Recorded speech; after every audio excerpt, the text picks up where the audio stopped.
Hey, what's up, everybody? It's me, Brock. So today's episode is going to be a little different. Instead of me interviewing other people, I figured the best way to get my whole story out and, satiate what people have been asking me online, I figured I would have people interview me about my journey. So, yeah, guys, I just kick back, relax, and we'll get through this together. It was a great time with my friends Joe and Brian. They did a great job. I kind of threw them into this at the last minute, asking them to do all this. So please don't be too rough on them. Anyways, here we go, guys.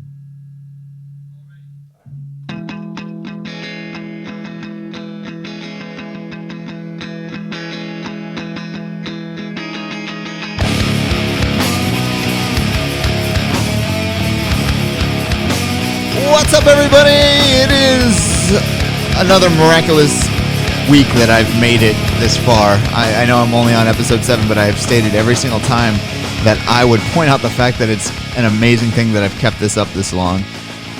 So this week, we're doing things slightly different. And instead of having a normal guest while I interview them, we're going to have people interview me because you guys have been curious about the whole story of the weight loss thing. I figured let's just get it out of the way early. And so with that being said, I brought in two really, really old friends who've known me for a good amount of time. And so without further ado, say hello to Brian and Joe. What's going on, guys? What's up? And that's Brian. I should have said my name for is aging me there. Yeah, well, I'm just as old. Really old friends. My really old friends, really, long time ago? Yes. We've known each other since elementary school, essentially. Mm-hmm. So, things are going to be a little different this time, and I'm essentially going to be throwing the show into their lap. So, we fucking enjoy, guys. So we're just taking over the show. You're we're taking hijacking over. it, and I'm the guest. I am the guest today, or this week, should I say? So let's. So basically, I'm Joe. By the way, I should have said that so you can get to know the voice and the name. Basically, we've known Brock since elementary school, but you could say that we haven't been like real close friends for all these years. There's a lot of gaps that, need to be filled in. Yes. Pretty much. And, I can, touch and we can discuss things from, I went to school with you through all the grades, up until college, obviously. Then up until high school, because I went to your guys' high school for 1 year and then I went over to Flanagan. Yeah. So, but there's a long range, Brian's situation's a little bit different, but then we had those gaps and then we kind of reconnected. Yep. So we'll kind of go through the timeline. Yeah. There. And technically, Brian, you lived right down the street from me. Yeah. We grew up really close to each other. And unfortunately, when my parents split up, I moved to another part of town, but was still close by. Yeah. But, and then with the invention of social media, we've been in touch for the last, 6-7 years at least? Yeah, at least. So you guys have seen, basically what all of our childhoods were like. Yeah. Very, very simple. Everybody went out to play. The biggest regret I have, though, is that I never got to see one of your comedy shows. Oh, yeah, same thing with me. And now I feel like if you start doing them again, I'll be deprived. You're like John Panette, but you didn't use cocaine to get there. Yeah, I can't. And I couldn't use any more fat jokes anymore. So.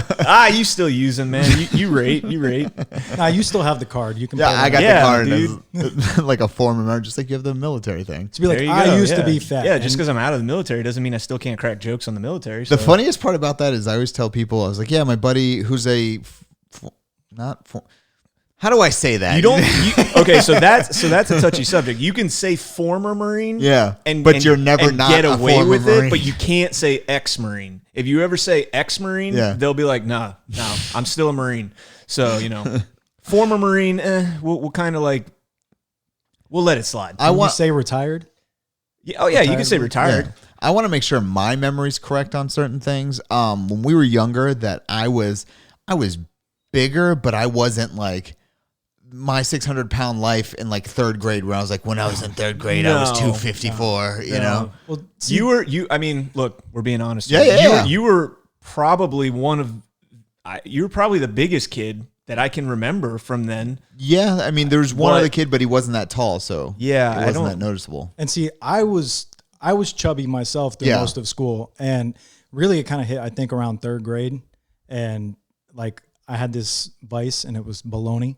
I used to come home from school in third grade, and I'd like take bologna out right out of the sandwich meat drawer and just shove one in my mouth, and like I think that's when I started getting a little chubby, and then I Sodium, man. I played Holy sports. I played sports, and when I played baseball, my mom would prepare, like, she's like, you need carbs to go play and perform, and she'd made me like big pasta bowls, and I think that's why I got fat, like in elementary school. Just it was a bad combination of pasta and bologna.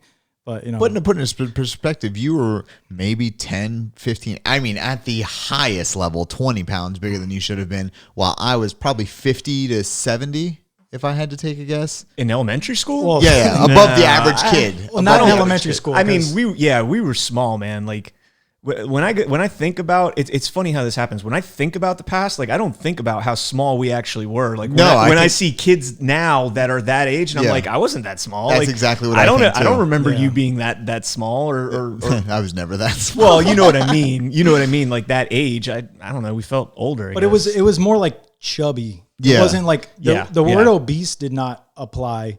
Like he got picked on for it. I Well, remember. yeah, I a little absolutely bit. remember that. He used to Yeah. get picked on for it. But yeah, there was a couple people. One I shut down pretty quick, which was Mike Laria and Scott Fredrickson. Those were really the only people, and the reason Scott got away with it is because I couldn't beat the shit out of him because he was so small. I would have been blamed for it. Yeah. Well, let me ask. I remember clearly my first bully from elementary school was Dennis McGill.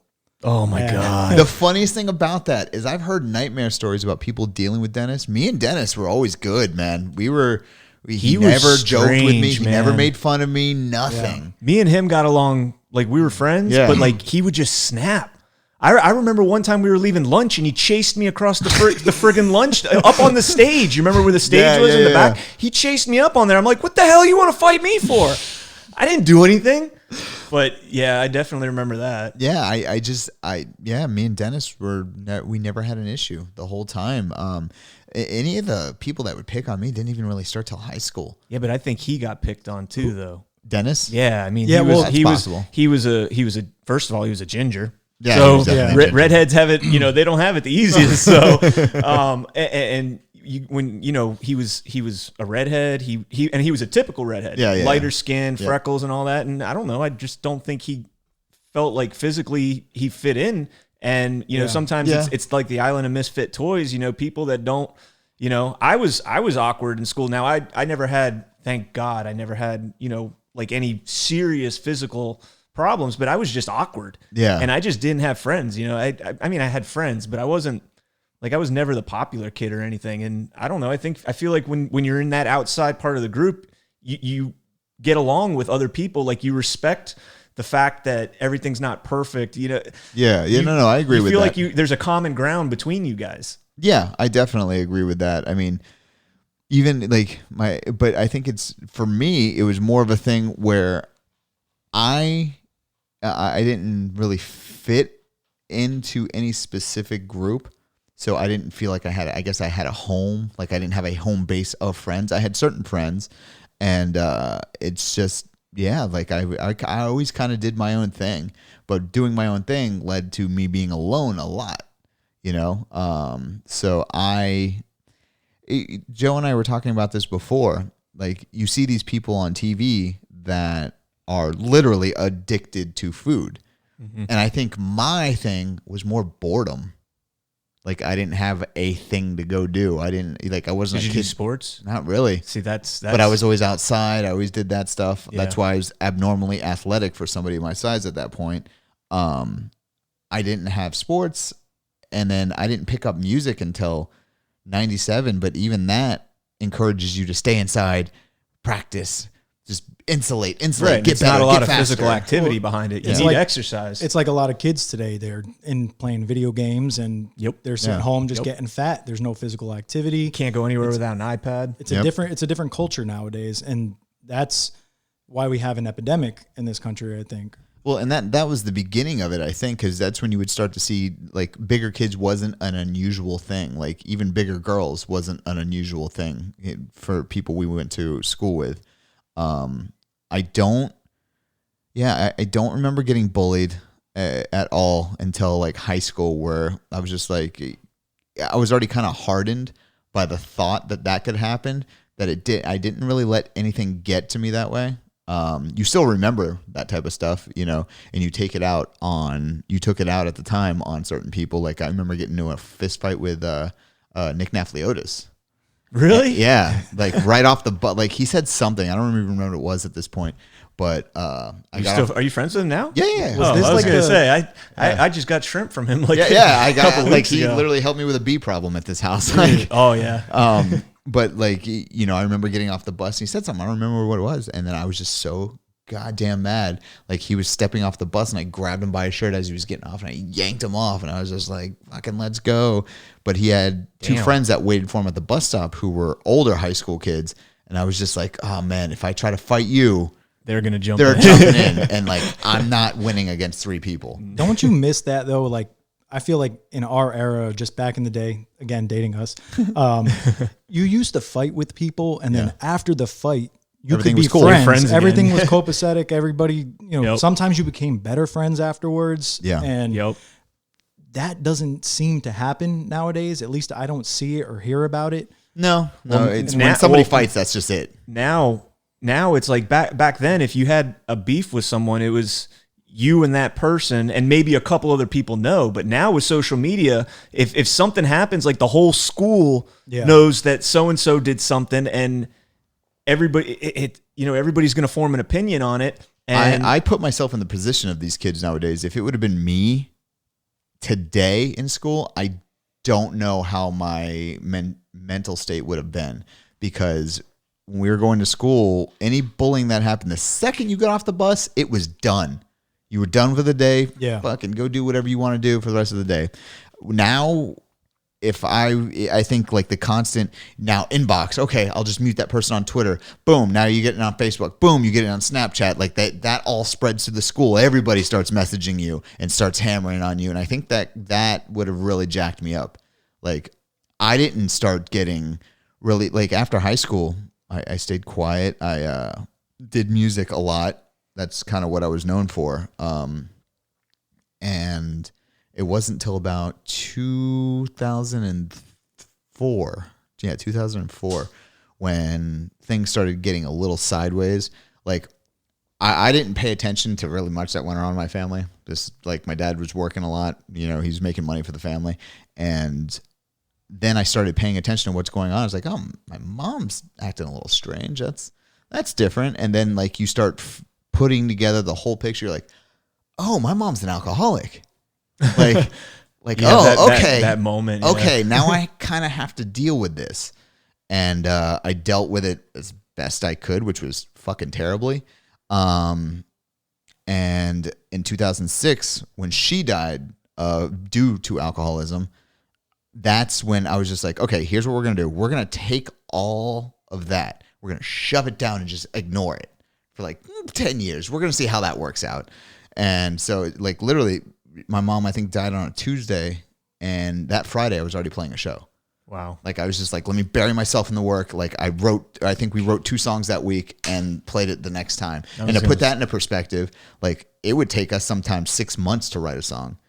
And I was just like, let's just shove this down. I don't need to pay attention to it. That thing's always over there. Meanwhile, you're trying to do the best you can, but you don't realize that every time things get quiet, those problems start slowly creeping in. It's like something coming into your peripheral vision. And you're like, what's the one thing that can keep me busy? I'm going to go cook. I'm going to go run to the kitchen real quick. Distraction. Yeah. You want to distract yourself from, the memories. Yeah, exactly. And it was a mixture of like that. I didn't have much of a direction after music ended. I was just like, well, fuck it. I guess we'll figure something out, So I did that.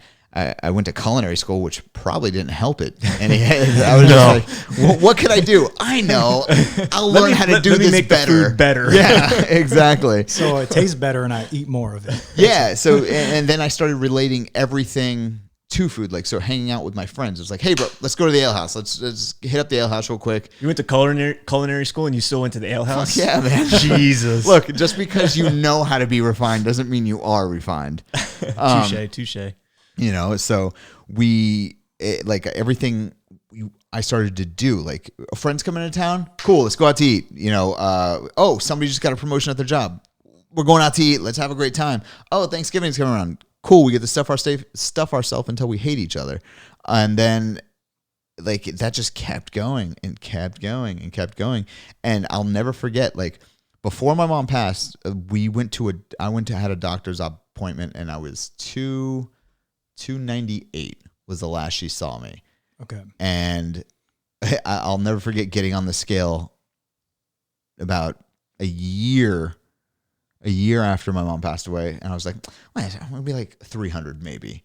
And it was just like, 367. Oh man. So I was just like, that's nothing. I'm mobile. I can still do shit. Like I can get on a plane, no problem, all this shit. That was how old? So what year was that? That was 2007. Okay, so you were like Okay. 24. So, and within a year, you put on About 100. 70. About 100 pounds because I was like 100. I was 260 something and then I was like 360 to 370. Gotcha. Wow. Yeah. Yeah. And you don't even realize that creeping up because my body was just so used to carrying more weight. It wasn't like this dramatic thing that were like, I was like, oh, my legs hurt. My ankle hurts. I can't do anything. And I think that was one of the biggest problems I had is that things weren't going wrong for me physically. So let me ask you then, one of the things I wanted to ask is, and this kind of ties into it. I feel like personally, there would be two moments of like epiphany for you. Mm-hmm. The moment when you realize that this is getting out of hand, something's got to change. And then the moment when you actually do it and start that journey towards where you're at now. What do you remember those two moments? So it was a bunch of moments. So basically everything was like a speed bump. Like every time like something that should have been like, hey, pay attention to this. I was kind of like, well, what the fuck was that? You know, you look back and you're like, I think I hit a cat or something, you know? And it was little things. It was like, instead of parking wherever at Publix, the spots get a little closer to the front door each day. And then you realize you're literally at one of those spots where the front's not a handicap spot. You're there and you're still getting tired from there to the front door. Gotcha. You know? And you start to realize there's a couple more eyes on you than normal. You know, you're not dressed anything weird, you know, or anything like that. And then you realize, oh yeah, the big and tall store doesn't have my size anymore. This is an issue. So that was one of the... that's where things started to become like, I think there's something wrong. That was the awareness. That was the beginning of the awareness. Like I still am very good at lying to myself. So let me ask, because like I said, I was chubby all through school, and then I fluctuated. College, I ended up losing weight. I did construction with my dad all one summer, and I shed like 30 pounds. Yeah. I was out there just doing hardcore labor, sweating I was loading, especially down here. I was loading up scaffolding on a flatbed truck in Coral Gables, and it was ridiculous. In July. And, I lost a lot of weight, and I had always been shy through school, always had crushes on girls. They were long-term crushes, and I always got turned down. And it was something that knocks your confidence. Yeah. And I knew I was a little chubby, but I didn't see myself as being like real fat. Yeah. And especially like in college, I may have been, maybe when I started college, I was probably like 215, something like that. And then when I dropped all that weight, got down, I think I was around 190, something like that. I felt better. I felt more confident, started talking to the girls and whatnot. But I always kind of knew I was a little overweight, but I didn't see it as a problem. Yeah. And right before you were at like 260 something, you said, how did you see yourself at that time, and like how was your confidence, and all that? I think that was part of the problem, honestly, because my whole life, even at my biggest size, I had never had an issue with confidence, meeting any girl. Like I had dates through this whole thing. Like I was in long-term relationships through this whole thing. Like that was never an issue for me. If that would have been an issue for me, I would have got my shit together a long time ago. Like, damn it, women. So there's your sign. Yeah, don't date fat dudes. You know all this dad bod shit that's going on right now. That's the problem. Scratch that shit. Scratch that shit. My dad bod becomes my 600-pound life really easily. Like that was never an issue. And it's funny too, because like I would date pretty healthy chicks, like somebody I told you before, and that would have been surprising to a lot of people because at that point I was probably already 490 at that point. Yeah. And I just never had that insecurity of talking to people. Yeah. Well, you've always had a great personality. Yeah, I was about to say, when you're a comedian, you know how to talk to people. And people when they start talking to you and they see that you actually you're not an asshole. Yeah. Like a lot of people, they'll just be but you actually come out and crack a joke, break the ice. I try. I mean, I've learned to be disarming just based on when I was bigger. So like when I would walk into a room, immediately the attention's on the biggest thing in the room. If I fucking walked an elephant into this room, everybody would be like, what's the deal with the fucking elephant? Yeah. If you walked an elephant, so you got to break that. I'd be surprised. You got to break the ice. I got to break the ice. So you got to say something about it the second you walk into a room. That's what I always do with comedy. The second I stepped on stage, boom, I'd say something about it. Just be like, you know it, I know it. Let's move on. Yeah. So let's go back to high school for a moment, because you said that was really the first time that you started getting bullied. And I think bullying's a bad word. Like you had a couple people that would fuck with you a little bit. Like, so Scott, he took the words to Fight for Your Right to Party and changed them. I don't remember what it was, but it was about being fat. And like by the end of the bus ride, when I would get off, he had everybody on the bus singing that song because he had done it so often. Everybody just heard it a fucking 1,000 times.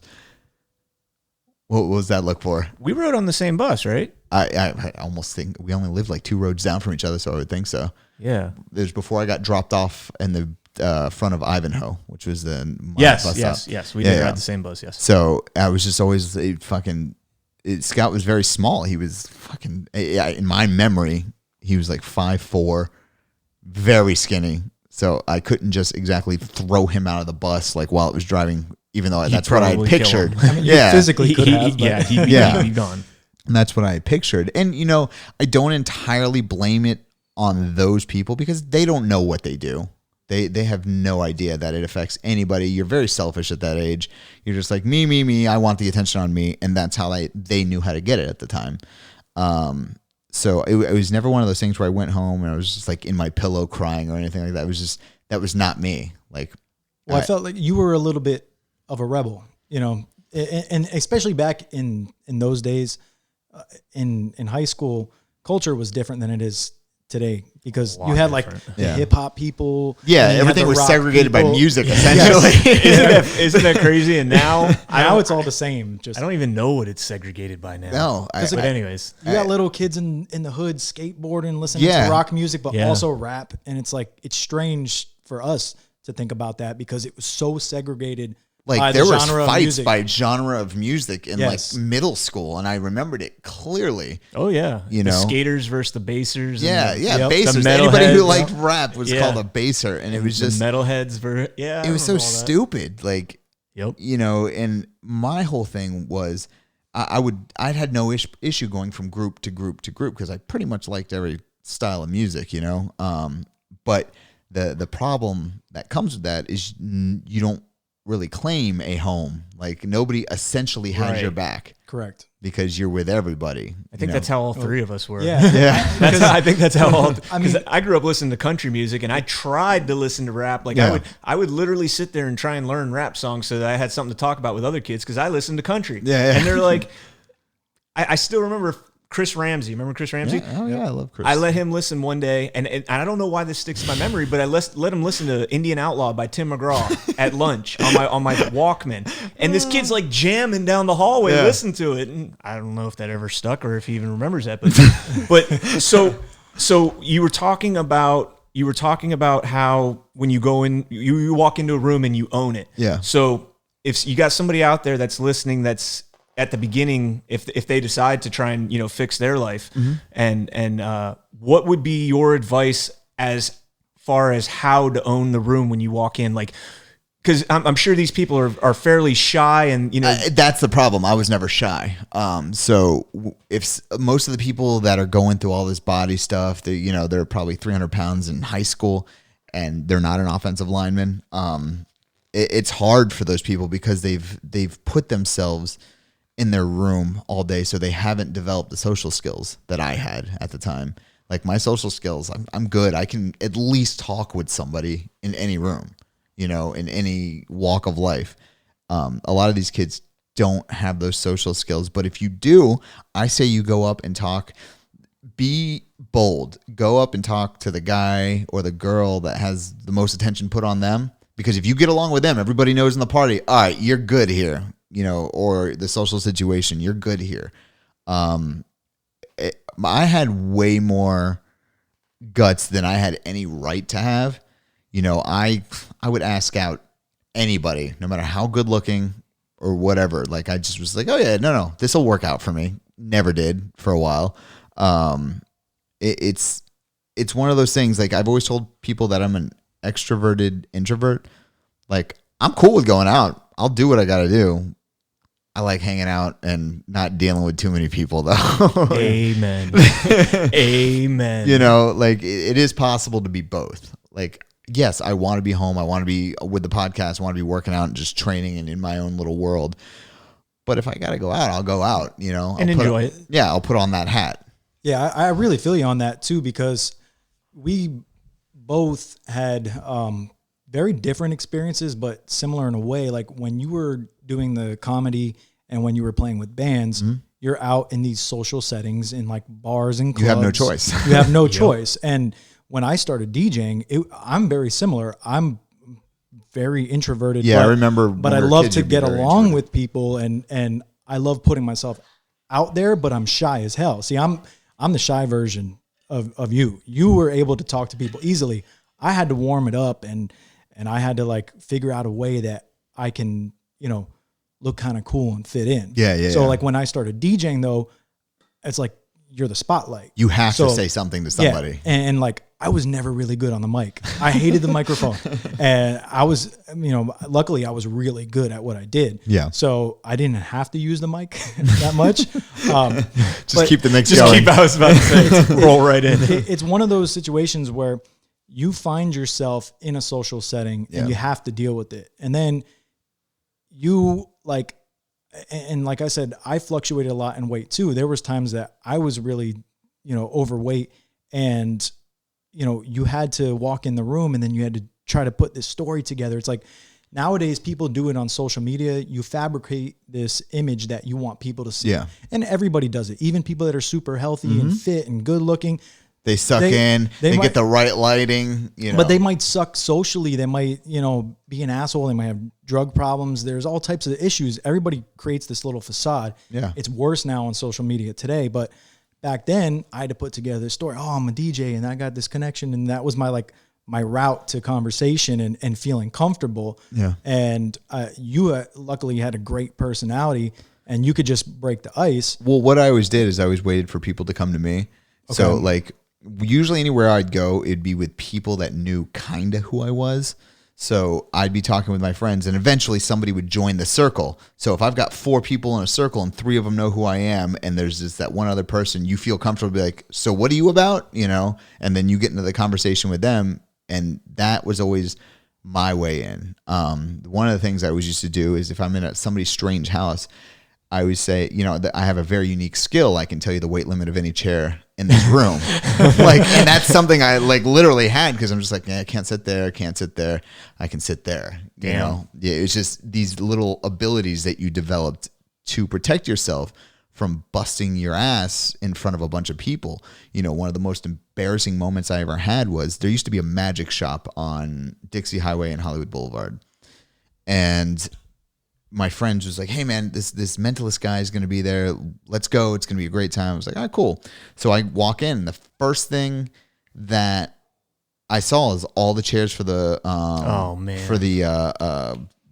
audience were those plastic lawn chairs. Oh. So I literally did a squat for about 45 minutes. It was like holding that chair position. And then something got me distracted, and I'll never forget, like I sat down and I just felt, you know, like when you feel the leg, like getting ready to go out and you're like, oh, here we go. Pow. And I'm back on my ass. And, you know, again, I know how to break tension like that. It's a magic show. So I said, ta-da, you know.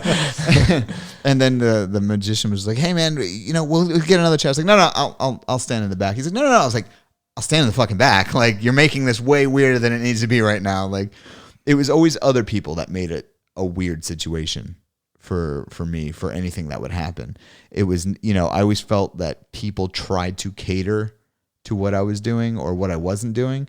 So if everybody's like, hey man, let's go run down to the beach real quick. And it's just like, yeah, no. Everybody's like, and then a couple guys are like, no, we'll drive.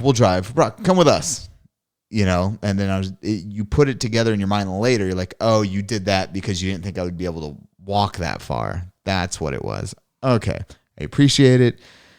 But you see how people start acting differently around you. They change the way they do things to make sure you can still do things, you know. Or it's like the horror and shock when you get ready to get on a plane and it's like seat or empty seat, person in it, and like you and that whole row just make eye contact. You're like, sorry guys, like that's where I'm gonna be. Yeah. So I know that because Look, I'm not going to lie. I walk down the aisle of an airplane and I'm like, God, please don't be my seat. Yeah, and it's next to that person because now I got to sit next to them and you're in a disease tube, right? And I can't next to people, and I can't move. And the guy next to me really should have two seats. He's not designed for these seats. I mean, those seats aren't designed for many people, especially by today's standards. Oh yeah, but that just makes it that much worse. And you're like, yeah, it really does. It's not a comfortable thing to be in. But the one thing I think I differ with a lot of the people now is that I don't expect the world to cater to me. Like, I've got to make my situation to where I cater to the world. Not cater, but I fit into the world better. Right. And that's a great mentality to have, because when you have that mentality, that's when you get to work. Yeah, that's when you can actually change the world for something that's decent. And unfortunately, that entitlement is running rampant today. Yeah, I mean, you see it all the time. Like, whenever I was at my biggest, you could easily fall into a hole online of a group called what are they? Health at Every Size, and like the fat acceptance people. And like I understand the original philosophy. Like, understand this is the body you're in, accept it, but it was supposed to be accept it and move past it. Right. Yes. Now, if you lose weight, like one of the things I know I'm going to get shit on, I'm doing a podcast pretty soon with a psychologist in Texas, and she's been kind of going at the fat acceptance people lately too. And I know I'm going to get just hammered. Because you bring her on. Well, yeah. And I'm going to get hammered being on her show too, because they're going to be like, oh, because in their mind now, they think that if you lose weight, you're fat phobic. If you don't date somebody who's fat, you're fat phobic. If you do date somebody that's fat, you're fat phobic. How about you're just Brock? Yeah, that's my. How about you're just Brock and you wanted to be thinner, you want to be healthier, you have a goal. We all, most of us know your goal. Yeah. So but the difference is, like, you now have like the platform, like the little, like the fame that came out of this. Yeah. Right. You now have the platform where people are going to pay attention to you. And I think it's very important that you go in and you're not fat shaming people. No. Being like to the point where if you were slightly overweight and fat shaming people, it's one of those things like, that's like with race and religion and stuff. We're like, well, if you were never there, you don't actually understand it. Therefore, you should not have a say. It's kind of like with women's rights and then saying, well, a man shouldn't have any say over a woman's body because you're not a woman. You don't understand. Well, I've been called fatphobic. I've been 100% called fatphobic because I lost weight. But those people are ignorant because you were one of the largest people. Yeah. I was definitely okay, so I'm still wrapping my brain around when I walk into a room that I'm usually not the biggest person in the room anymore. Like before it was easy. Like wherever I was going, I was the biggest thing in the area. Like if I went to a concert, I was definitely bigger than all the amps. I was bigger than everything in the area. There's a certain darkness. Like I think I really agree with the point that some people just need to hit rock bottom. Like they need to. You need that you can't hit rock bottom anymore because there's people that are saying, hey, we're going to keep pushing you down, and this is a good thing. Yeah. This is a good thing. Yeah. Embrace the bottom. No. That is a terrible, terrible mentality. It is. It really, because look, they can say whatever the hell they want to say. It's not healthy. No, it's not healthy. Look, and I see where the people get delusion because when I was at my biggest, all my blood work, 100% normal. All my everything, my breathing, all that was fine. But what happens is one day the doctors basically tell you, you're like a week away before everything just gives in. Then you're going to have an issue. That's one of the reasons that no trainers would ever work with me is because they're like, man, if you get injured, A, you can sue me, but B, that's it. Right. You. From there, you're done. You're bedridden. Yep. Yeah. Because you're not going to heal on that frame that you have. It's a really weird thing when you're reaching out for help and nobody can help you. Nobody. And, my mom tried to get me to get this surgery done 20 years ago almost. And I was just like, no, I'll do it the old fashioned way. I'll go for a run and, I'll start working out. And it's really hard to do a crunch when you're 500 pounds. It's insanely hard. Like a crunch was lifting my neck up to eat some potato chips, that type of shit. And I think that there's a weird impasse with a lot of people. They don't think they're like, oh, you're just lazy. That's not why you're not doing it. No, I'm not doing it because it's really fucking hard to do anything. Right. And you watch these shows on TV back in the day, like Biggest Loser. And things like that. And you're like, well, they lost it in like 3 months, but they were being basically tortured the whole time. Yeah. And that's what their job was the entire time. That was their job. They didn't have to live a normal life. Right. Yeah. You don't have, there was no the go for a jog. And now you can order a pizza if you'd like. Right. Yep. That's all they had to do for that whole entire time. And it was a lot of little things learning like, you call a pizza joint. They already know who you are. They already know what your order is. Oh man. And they're basically like, Brock, right? Yep. All right. We'll be there in 20 minutes. One of those things. And you don't think that's weird. You're like, oh yeah, I'm sure a bunch of people have that. Maybe they have caller ID. My Chinese lady knows me. Exactly. She knows me. Exactly. I call and she, hey Brian, you want the same thing? I get a tub of lo mein. Oh my God. I still got more when I get home. So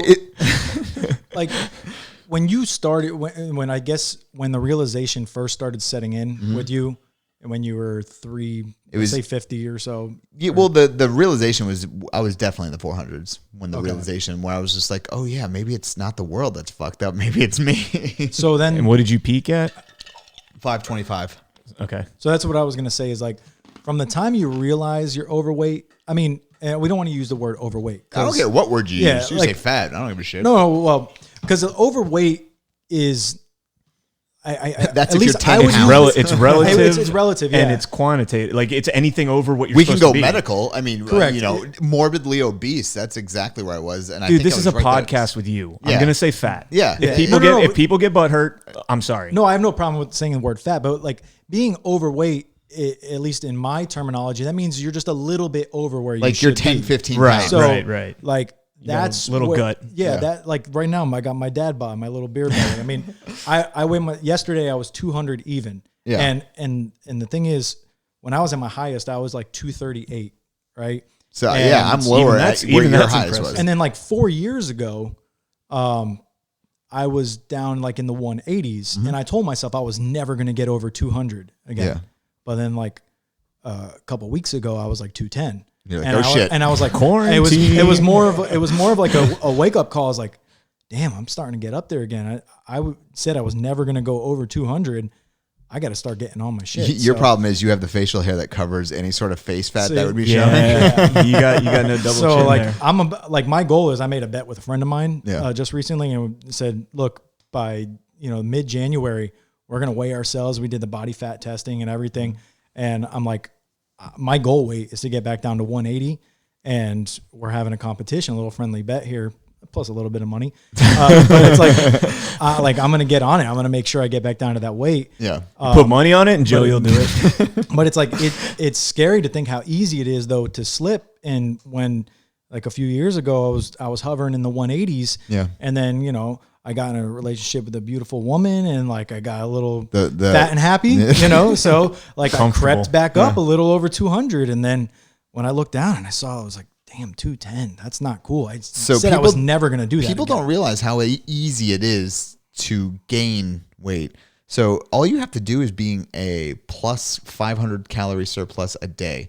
Now that sounds like a shitload of calories, but if let's say you went to fast food 2 times a day and then you ate out for dinner, like at a local bar, you're like 700, 800 calories over. That's 2 pounds to 3 pounds a week that you're gaining. And if you want me to piss you off? Sure. This guy eats probably like 20. I eat Taco Bell or McDonald's every single day.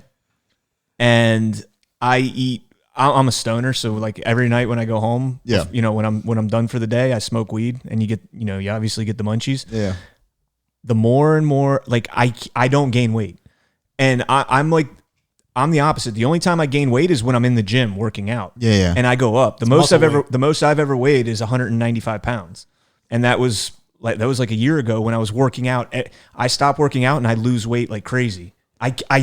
Your body's just a furnace. Like that's what it dude, does. But I'm also very active. I mean, I play now that I'm older. I play softball, 3 or 4 nights a week. Yeah, play kickball with my wife a couple nights a week. But you were even in the military. You're burning an insane amount of calories to the point. Dude, when you're eating those MREs, you're eating 3,000 calorie meals. Bro, every morning I had 2 honey buns and a Monster for breakfast. Every single morning, but then we ran 23 miles. Yeah, your body was conditioned to be a machine through your 20s, dude. Exactly.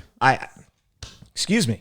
I don't know. Like I'm the opposite. Like so, when you guys are saying this, I'm like, I actually want to gain a couple pounds. The thing is with you, it's one thing I've learned is people that are really efficient at burning calories. They're NEAT, which is called the non-exercise activity thermogenesis, which is like you just doing your daily shit. Your ability to burn calories during that is probably way higher than mine and his. Whereas once we start kicking in with the workouts, that's when our body's like, all right, let's start burning. Your body's always like in that burn mode. Dude, when I got medevac from Afghanistan, like I went to like 4 different places before I made it back to the United States. And every single place you go, they have to do all your vitals and everything like that. Every single nurse, doctor, whoever it was that would take my vitals is like, are you okay? What do you mean? Do you run marathons? No. Low heart rate? Your heart rate is low. Your blood pressure is low. Yep. Like not just low. Like I haven't seen it this low in a long ass time from someone. I'm like, no, I'm great. That's one of the things one of the benefits I've had from this weight loss so far is my resting heart rate now is in the low 50s. Hell yeah. Oh, wow. Hell yeah. I don't get going for much, like the only time I get going is when I'm working out. That's it, and speaking of which, when I was bigger, I tried to go to jiu-jitsu then. But the thing that put me off, it was just one of those horrific moments where the school just didn't have a gi big enough. And the only gi that would somewhat fit me was meant for a guy that was 6'8". Oh, Jesus. So I look like a kid in his dad's hem up the pants. And I was just like, oh man, this is not good. And I had to get it like specially made and all this stuff at the time. And it was not, they couldn't throw me. I mean, they could have physically, but like, me landing on my back you could have hurt plus yourself. 500 pounds, like that would have been it's dangerous. Done. Very dangerous. Yeah.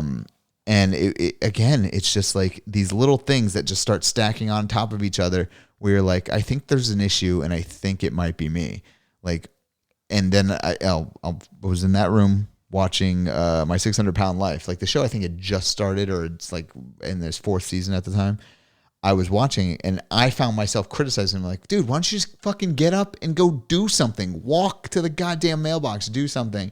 And meanwhile, you know, I'm looking down, there's fucking Cheetos all over me. You know, I'm just like, why don't you go fucking do something, bro? And there was almost like a lightning bolt moment at that point where I had just left my job working with my dad. And they didn't have any uniforms big enough for me. So like they just had to we had to fashion together whatever we could. There was literally almost zero clothes that fit me at the time. Like I was getting clothes from, do you remember a guy on MTV by the name of Big Black? Robin Big. Robin Big's partner. My buddy was a good friend of Big's, and he had him send him clothes, and then he would have him send double, and I would get the double. Wow. And these were clothes made for big dudes, and I was outgrowing them. I was outgrowing them fast. And so one of the things that happened was while I was sitting there watching, I was just like, oh shit. And I started thinking, I was like, I was in bed for 2 to 3 days at that point, just thinking about, well, what can I do? Like it hurts to get out of bed. It hurts to do anything. You know, it's a taxing job to even take a shower. Wow. And then I started thinking, I was like, well, I literally have 3 choices. And this is the thing I always want to say. I wanted to say on the Today Show, but I couldn't because obviously, you know, national television. Either I was going to die in that room and just be fucking craned out like Gilbert Grape's grandmother or whatever she was. And my dad would have been fucking mortified. Like my dad, the one thing my dad is big on is not being embarrassed. Like, if he had a heart attack right now, he'd be like, don't call an ambulance, just get me to the hospital. Like, he doesn't want that attention. And that would bring so much attention to him. You know, it would look like, you know, when they beach the whale and they try to get it back out of the ocean. You'd be on the news for sure. 100%. Like, you'd be on the fat news. guy get cut out of his fucking Brought roof. a cherry picker, yeah. Yeah. It was that. I was just like, you know, and I say this in jest, but it was a literal thought that I could have just turned into an interior decorator and just blown my brains all over the fucking wall and just redecorated the place. Well, I'm glad you didn't. And it's really easy. Like you saw where I kept my Glock, like in that picture on Instagram or on Facebook.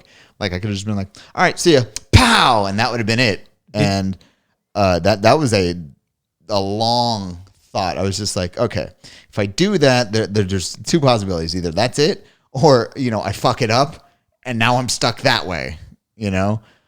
And I was like, or I could do something about it and get off my ass and just try something. And I didn't wrap my mind around how hard it was going to be. I was just like, yeah, no, I could just go do it. I could go do this. Fucking easy. I'm good, man. I've got this. Now, that was when I was 31. And so I'm trying to work out. I go to a place called, it's an online website where you can get like local contractors, kind of like an Angie's List thing. I just forget what the name of the thing is.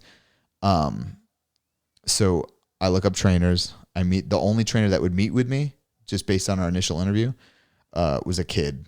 He was like 19 years old. And I saw it in his face.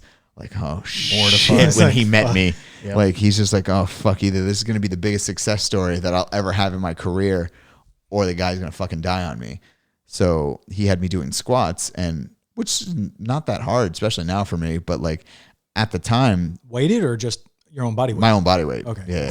Weighted. Well, I mean, I don't know if I could squat what he was packing. No, but I'm saying like when you're 500 pounds, you could probably squat like 180 pounds like it's nothing. I mean, you know, I'd have to lift 525 pounds every time I lift my leg and move forward. Right. But I don't know if he knew how to draw it back. So he had me do 200 squats. And like, again, with the vision just started closing in. I'm just like, I'm going to fucking pass out right now. So I immediately sat down. It took me like 40 minutes to recover from 200 squats, which I could do now easily. Mm-hmm. And no matter how hard I worked out, I was eating twice as shitty. And that's almost as important as the working. That's if not way more, I was going to say, if not way more important. Did he mention anything to you about cleaning up your eating habits? Yeah, but I mean, you know, what the fuck is he going to make me do? he's not over my shoulder 24/7. I have a car. Yep. I'm mobile. I can go drive to McDonald's, get quick 2,000 calories thrown down my gullet. There was a point where me and my friend would go to McDonald's, and he was a small guy. He's kind of like you. Just his body burns stuff fast, and we would get 5 double cheeseburgers a piece. Wow. And just fucking throw them down like it was nothing. Large Coke, large fry, be violently full like afterwards. And that was normal. And that's damn near 3,000 calories there, It's more than that. I think they're like 700 or 800 calories each, the little cheeseburgers. Yeah, this is the double. That's what I meant, the little double cheeseburgers. Have you ever had the what is it? The Aussie cheese fries from Outback? Oh, those are like the most fattening, but they're so good. They're delicious. But they're like 30. It's 2,800 calories. It's just insane. And the bloomin' onion's not far behind it. No, it's like 2,200 or something. But those Aussie fries are so good. With the ranch and the bacon and the cheese. When I decided to do this, that was part of the problem. Like they just decided to start putting calories on all the menus. Yep. And it was just like one of those things like, okay, I'll get a salad. That's 1,700 calorie salad. And that's the thing now. They're taking salads and it's like a fucking dessert, man. They're putting cranberries on there and almonds and the dressings and are licorice. The dressing alone is loaded with sugar. Yes. Oil and vinegar. And my favorite salad's Caesar. But you got to be really delicate with that dressing because that thing is damn near straight fat. God. And that's a big problem is people think a lot of people green, we're good. Right, they don't get educated. And not only that, a Caesar's different because it's romaine, but others like people eat a salad with iceberg lettuce, you're not getting anything out of it as far nutritionally. Yep. Replace that with spinach. Replace but the dressing is the killer, man. And I used to do the same thing and I was actually trying to gain weight. But at the same time, I was trying to lean out. And I would go to McDonald's because lean out and go to McDonald's. And I would get the chicken ranch salad. Yeah. And I would also get a double cheeseburger. I'm like, if I'm going to eat the salad and be healthy, I'm going to reward myself with the cheeseburger. And then one day I had the same epiphany. I'm like, bro, that salad is like 1,600 calories. It's terrible. Yeah. So like, I think this is where, when you mentioned before the fat shaming and people that are there trying to defend people. Yeah. It's because it is really hard. If you don't understand nutrition, you don't understand your own body, and then you're being picked on because you're overweight. Some people do go into deep depression, and it's prolonged because it's been years and years that, they've dealt with this issue. People they try diets, but they don't work. Well, I can literally tell you, like, when we were in school, they didn't give us, they basically said, eat fruits and vegetables. That's it. Like, that's how you stay. It's just like, that's wrong. Practical. Like, you can't just do that. And as a kid, you don't want to do that, and after I'd lost this weight, like I looked back on things and I guess I was heavily fucking depressed at the time. The thing that played havoc with me is, and this is a story I haven't told anywhere because this is the nitty gritty of everything. The last time my mom went into the hospital, I was in my room and I hadn't seen her for a day because she wasn't feeling very well. And so I go into her bedroom and she's laying there, just not feeling good, moaning and groaning and stuff like that. So I was just like, all right, fuck. So I call my dad and he's just like, we need to get her to the hospital. I said, okay. So I literally like picked her up like fireman carry style. And like, if you go to my front door now, you'll see the frame is fucked up because I kicked it open. And damn. I put her on in the truck, drove her to the hospital, and that night she was good. But the doctor came to me that night. He's like, "Does she have a living will?" And I was just like, "Oh, that's not a good fucking thing." So I get that. I bring it to the doctor. And that night, I was watching my brother's house. I was planning to go watch my brother. I do it all the time. And before I left, my mom was like, don't go, just stay here. It's ICU. You can't stay in the room with the person. And I was like, I'll be back in the morning, first thing in the morning. I promise you I'll be back. It's like 8 o'clock now. I'm going home, going to sleep, and I'll be right back. And then I got a call at 2 o'clock in the morning from my dad telling me that she passed. Oh, my God. So, like, in my brain, I was just like, I should have stayed there. It's like she knew something that I clearly could not have known. Because I had done this a fucking 100 times. Like, it was always, I left, come back to the hospital. She's okay. We're talk all day, hang out all day. But that time was different. And that was just one of those things where I was just, I put the blame on myself for a very long time of like, because I didn't understand addiction. I was just like, yeah, that was my fault. I should have done it. I should have done more. I should have, like, what I would do is in the middle of the night, I'd come out there and find where she had her drink and just pour the whole bottle out, fill it up with water. Boom. That'll get her. No, an alcoholic will find a way. That just makes you mad. That just makes you mad. Yeah, an alcoholic will find a way. And, after she passed away, we were going through all the clothes and everything, and you'd find in her jacket pockets and stuff like just bottles just stuffed into the jacket pocket. I was just like, fuck, man. Like, I should have seen this. And that's one of the things that contributed to me getting bigger and bigger and bigger.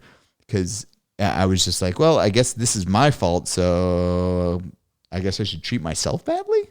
And that wasn't a conscious thought. That was clearly a subconscious thought because I don't want to treat myself badly.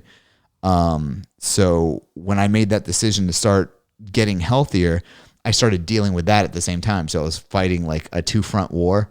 Like I had the enemy sneaking up behind me, but the enemy's fucking deep entrenched behind me. I just never realized it was there. And I'm fighting this weight thing that's in front of me. That's attainable to beat. And so after 4 or 5 trainers going through that situation where they wouldn't work with me, I kind of was just sitting in my room. I was like, man, I don't know what to do. I started going down a YouTube wormhole, as you do nowadays. And I started looking up weight loss surgeries and stuff like that. And I was just like, man, I don't know if I can go through with this. And then it took me 5 to 6 months just to make the appointment to walk into a bariatric surgeon. I was just like, what? All these other people have turned me down. This guy's clearly going to turn me down. There's no fucking way. And like, I'd made 2 or 3 appointments with this place and broke every single one of them. And then finally I was just like, you know what? What's the worst that's going to happen? He's going to say no. And then I've got the decision made for me. Then that'll be it. That'll be the end. And we'll just call it a fucking life. So I go there and the dude's nice. And like, to me, it was always, even though now I know it's genuine, to me, it was always just like, oh yeah, he's just here because, he wants the money, blah, blah, blah. And no, dude, this surgeon who now is in Tampa, his name is Dr. Tagger, great guy, great guy. And he was constantly, his office was encouraging me, and he was like, man, I think, because I wanted to go in originally for what was called a lap band. It's this little device that they put around your stomach. Yep. But then the thought was like, he's like, yeah, like every 6 months you got to come back to get it refilled because the stuff kind of goes away, the gas or whatever they put in it. And I was just like, oh, fuck, I don't want to do that, Like, and he's like, look, I think that you'd be a really good candidate for either a bypass or what's called a vertical sleeve gastrectomy. And I was like, what the fuck is that? And he, doctors, they always have a model for everything that they specialize in. He brings out the model, and he's like, basically, we take your stomach, we take 80% of your stomach out, gone. And you're left with basically a stomach the size of a banana. And I started thinking about it. And the thing is, I had only known 2 people that had gone through any sort of weight loss surgery, and both of them almost died. One was my dad, and one was another friend of mine who coincidentally went to the same doctor's office, but she was with the head doctor. And so I was just like, man, if these people didn't almost survive, what the fuck chance do I have in all this? So I made when I was sitting there with the doctor and talking, and he's just like, look, man, I think you really need this. You don't look like you're in a good place. He was very real with me, and that's all I ask any doctors is all that. And part of the problem with going to see a doctor for me was no matter what was ailing me, the doctors would always be like, oh, it's because you're fat. It's just like, I have a stubbed toe. How is that because I'm fat? Like, I think the medical profession as a whole needs to learn to look past that and look with dealing with some of their obese patients a little differently, because most doctors will 100% just blame everything on that. I've got a cold. It's because you're fat. You should probably lose some weight. I've got, I got syphilis. Oh, it's probably because you're fat. And it's just like, I don't think you know how this works, doc. I mean, it is an underlying cause for many other issues. Absolutely. And I understand the importance of them mentioning it, but yeah, it's just our healthcare system. I have some quarrels to pick with it. Like, it's just, I think it really goes back to more like what you said in elementary school or middle school, whenever it is, they're like, just eat fruits and vegetables. Yeah. We don't know how to teach health, nutrition, any of that anymore. Yeah. Well, neither do doctors. They're removing it from schools too. Neither do doctors. How do you teach it? Because everything you eat now is awful for you. Awful. Yeah. Convenient, but awful. Correct. And like, I've kind of gone down the similar, rabbit holes that you have, I'm sure, like going on YouTube and then just researching stuff. Cause like, I've looked up different diets, and then when I really started working out, I'm looking up supplements and I'm trying to understand it. And I'm thinking to myself, how like there's the stereotypical like, oh, that's a bodybuilder, he's a meathead, they don't know anything, they're dumb as rocks. And then meanwaught, they got way more information about physiology than you ever hope to have. I've spoke to some of these people, and they're just like, I have conjugated linoleic acids, and it's going to go in and it's going to attack the fat, and it's going to make sure that your body burns the fat for energy. And then like, you talk to people that, actually know more about, the physiology and biology of our bodies than some doctors do and nurses do. And these are people that have degrees, and they're the people that we're supposed to listen to for medical advice. Yeah. Well, I mean, so I relate that directly to how they say law enforcement only has an X amount of time with defensive tactics. Doctors only get 7 hours of nutrition class. So if you go to med school, you only get 7 hours. Wow. For nutrition. And not for nothing, I am of the firm belief, especially now, that your nutrition has a lot to do with your overall health. 100%. You're going to probably get what you put in your system is what fuels your body. Yep. If I put water in your gas tank, I'm just going to watch the fucking engine seize. It's funny because you hear the people that, like a lot of the holistic doctors and people that are I don't want to necessarily say anti-Western medicine, but at least they're not afraid to stand up and speak against it. It's kind of like when you talk about Western medicine, you say, oh, just take this little pill with a few milligrams of something and it drastically will cure you or fix you or treat something. Yeah. That's all bullshit. I mean, to a point, it'll probably help something, but it's definitely not going to cure anything. It might treat symptoms. It might make you feel, a little bit better, which will help your body naturally heal. But they're quick to prescribe you a few milligrams of something, yet in the hospital, you could have a heart attack and they're going to bring you the cafeteria food, which is like full of like carbs and sodium and sugar. But the answer to all that, that's the baffling part, is when somebody's in a hospital for a heart attack, for example, all they make the same shit food. They just take out the salt. That's literally the difference. That's the cardiac diet in a hospital. Fact. And it's completely wrong, which is the problem. Yeah. And I think that's one of our biggest issues. And that's why overall, I mean, the people that are listening to this we need to realize that this is it's not an epidemic, it's a pandemic, because people all over the entire world are becoming more and more overweight and unhealthy. Yeah, well, so when you see these people that talk about, oh, we're being yelled at and blah blah blah, and we're a minority, I was like 50 or 49% of Americans are fat. They're clinically overweight. Yeah. You're a majority. That's true. They are the majority. We are the majority at that point. Like, you can't claim that everything's not built for you when I can go get a shirt that's 7X. Like, Jesus. And when you see these shows like My 600-Pound Life and you realize that there's these people that are sitting in bed naked all day, it's not that they're naked, it's just they don't make clothes big enough for them. Right. Yep. And that's a fucking shame that, you've let yourself get to that point. Like, that was, like I said, that was one of my breaking points when it was really hard to find clothes. I didn't want to be that guy. It's like, hey, bro, can I come over? Yeah, hold on. Let me get a towel for my junk to put over so you guys don't have to stare at that the whole time. But again, we glorify it today. You can literally go on YouTube and there's influencers on there that make hundreds of thousands of dollars a year because they sit down and show that they can eat 3 Domino pizzas and drink 6 liters of Coke. And what people don't understand about that is that they don't keep that food down. Well, they're like, and cut. You know, there's a guy on YouTube who keeps it down, and you see the drastic difference. And the guy has gained 200 pounds. Jesus. In like 3 years.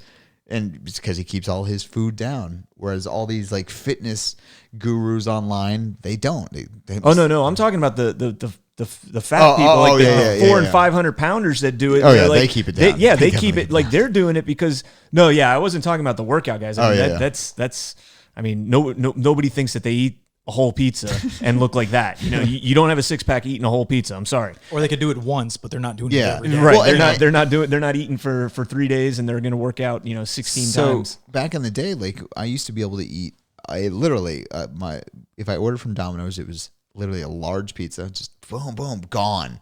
And then a 2 liter of soda. And you drank the whole 2 liter? Oh yeah, without question. God. And they had these like, at the time, I don't know if they still do.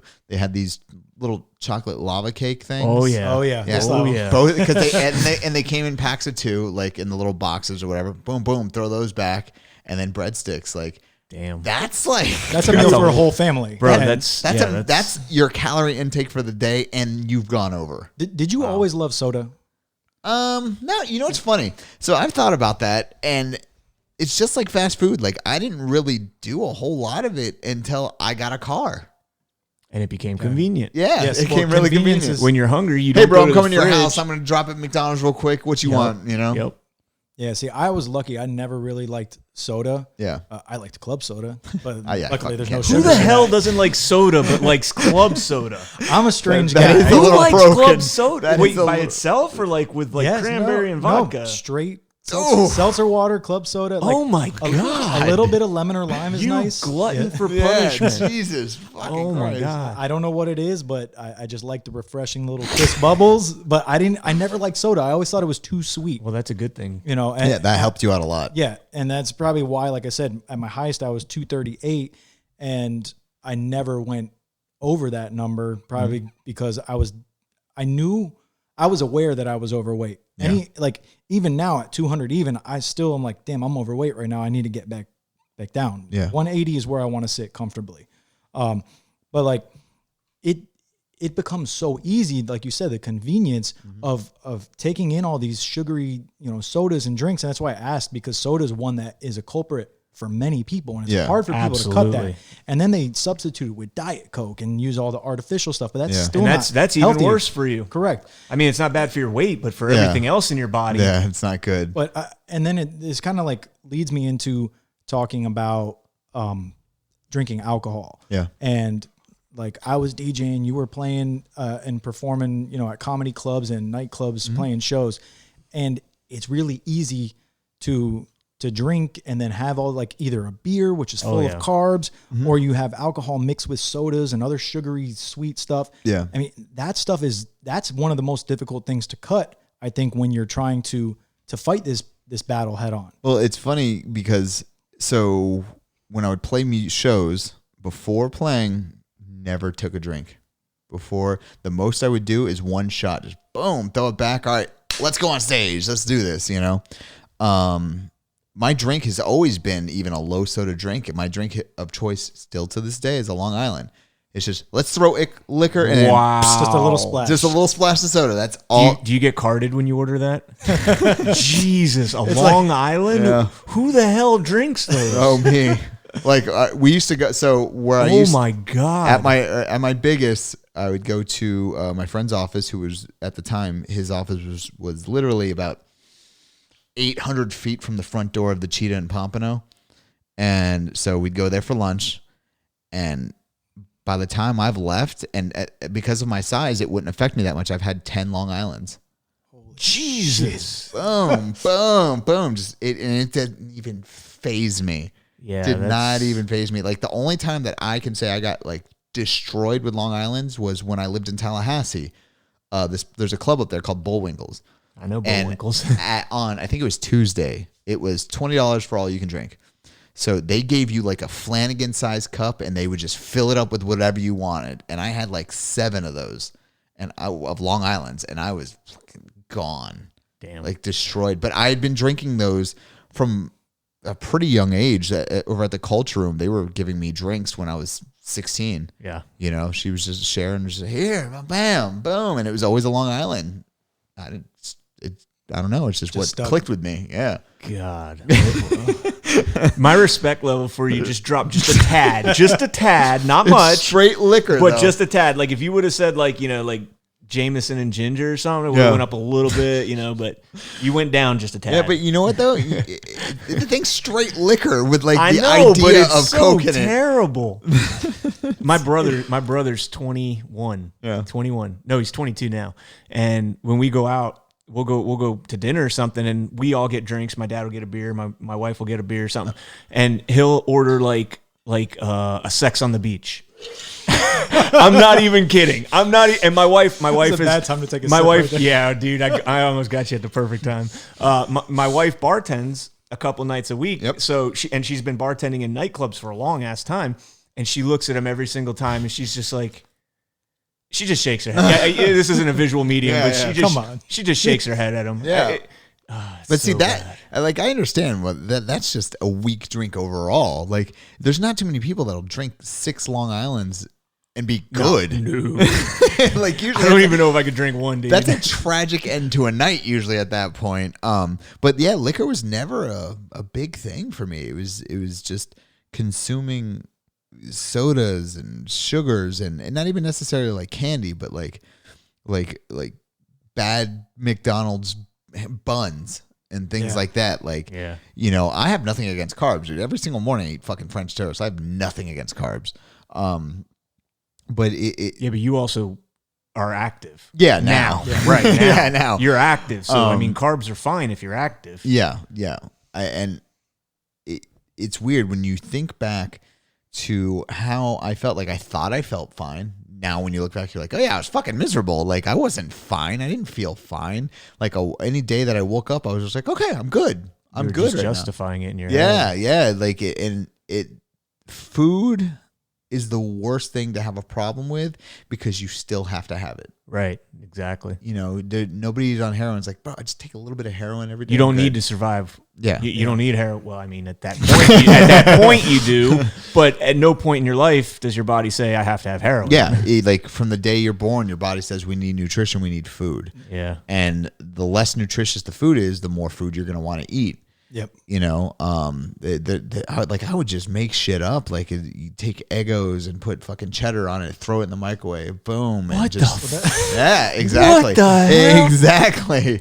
It was fucked up, man. I could not be stoned enough that would sound good.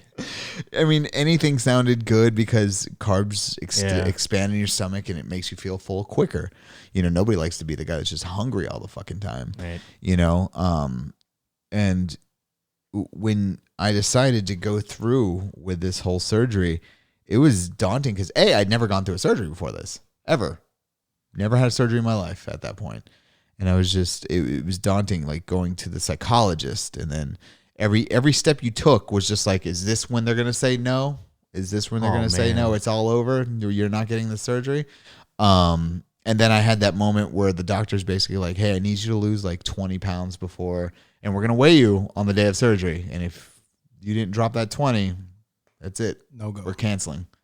And it's And just how like, long did you have to do this? Okay, so they were like, when do you want to schedule this? We can do it in 6 months, because usually a lot of people put it off and like they have these like extravagant meals and all that before. I was just like, when's the next available appointment that I can humanly get through this before? Like, I'm making up my mind now. I need to do this before I change my mind. Give me 6 months. I can talk myself out of anything. Right. And I think it was 2 months after I walked in that front door. I literally, she's like, I've never seen somebody get all these things done as fast as you did. Like, I found a psychologist. I had the psychological meet. I had the doctor's appointment. I had the physical. I had the sleep test. I had all this stuff done in less than a month, because the month of the surgery, the 2 weeks before, you have to change to what type of food was it? Oh, like soups and like very light foods. No, that's the week before. Oh, okay. The week of liquid only. Wow. And yeah. So, but again, in the way that my brain was working, it was like, fucking Kool-Aid's a liquid, right? Like you just find way to justify these things in your head. You're like, I mean, a milkshake. I was about to say. You know, like, and you're getting McFlurry and stuff like that. But because you gotta understand to keep my weight maintained, not gain a single pound at that point, I had to eat like 6,300 calories a day. Wow. Just to stay at 525, not to gain an ounce, not to lose an ounce. Damn. And I was gaining. So I was eating probably 7,000 calories a day. You know, that's like my week would be way more than most people's month. How did you afford that? Yeah. Well, I mean, fast food's real shitty and cheap. You know. Well, not anymore. It's not. Like every time, that's when I learned the price of going out to eat every night on my wallet. Yeah. You know, I was literally at Ale House almost every single day. I saw you there one night. Exactly. I remember. I went to watch a Dolphin game, and I still actually remember looking at him and being like, man, he got so big. Yeah. And then that was the night I think I found you on Facebook, and we became friends on Facebook. Yeah, and that's exactly what it was. And then a couple years later, I remember seeing you say, I'm starting this journey. Yep. And I've rooted you on every step of the way, man. You did big things. The funny thing is, it's a memory just popped in my head right now, actually. I was not working, but I was essentially exercising with a friend that I don't think you know, but I know you know, Elise. We were working out here every single night, and I was eating so shitty at the time that I was doing things to scam the scale. Like, there's a reason I keep that yoga mat out there. That yoga mat that's cushion the scale. Well, that specific one, I had it, and if you look at the bottom, it's frayed because I cut a strip off of it and then put one under each of the legs so that it would register as less. Oh, wow. And every time you take a little bit more and put it under, it registers as less. So it looked like I was consistently losing. So knowing that now. Were you trying to fool yourself? Yeah, like, I didn't want disappointment. I didn't want to because Elise was very into the fact that I was doing well. Would you agree now, though, that you had an addiction?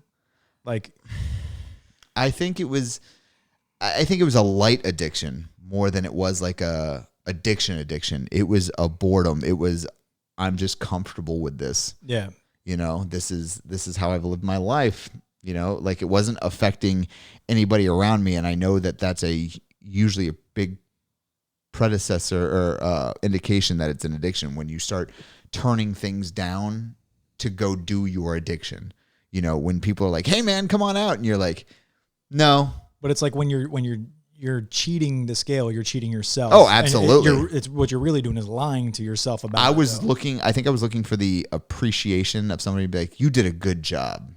Yeah. And when I know I didn't do a good job, I was just like, all right, how am I going to do this? And like I'd literally sit there and figure it out.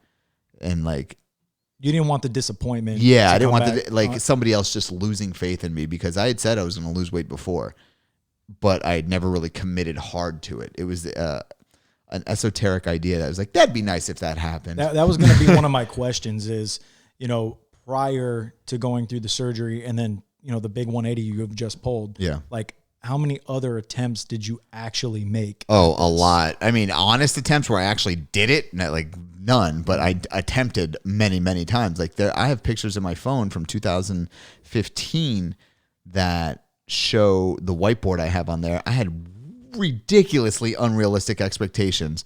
Like I was like, oh, I'm 480. Dude, I could be down to 220 by December.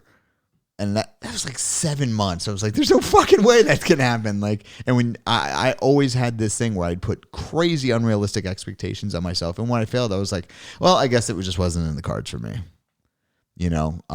And it couldn't have been easy on any of my family or my friends because one of the last true moments where I went out really big was my best friend, Scott, his wedding. I had to fly to New York for that, and it was just uncomfortable the whole time. Like the guy who picked us up from the airport, he's a good friend of mine. He picked us up in a Chevy Suburban, big ass fucking vehicle, and I was still uncomfortable in the front seat, in the front passenger seat. Wow. Yeah. And like anybody who was there can attest to this, that I was just like, dude, my back is killing me. Please, somebody walk on it. Like, I need somebody to walk on my spine. And literally later that night, like, I had 2 or 3 people, pretty big people, walking on my back. I was like, yes, please, just, this pain is unbelievable. And then the next day, you know, you're in the wedding party, so you could wear those hard ass shoes with and all that cushion whatsoever. No cushion. It's just brutal. And then I'm just like, fuck, now I got to sit on a plane back to South Florida.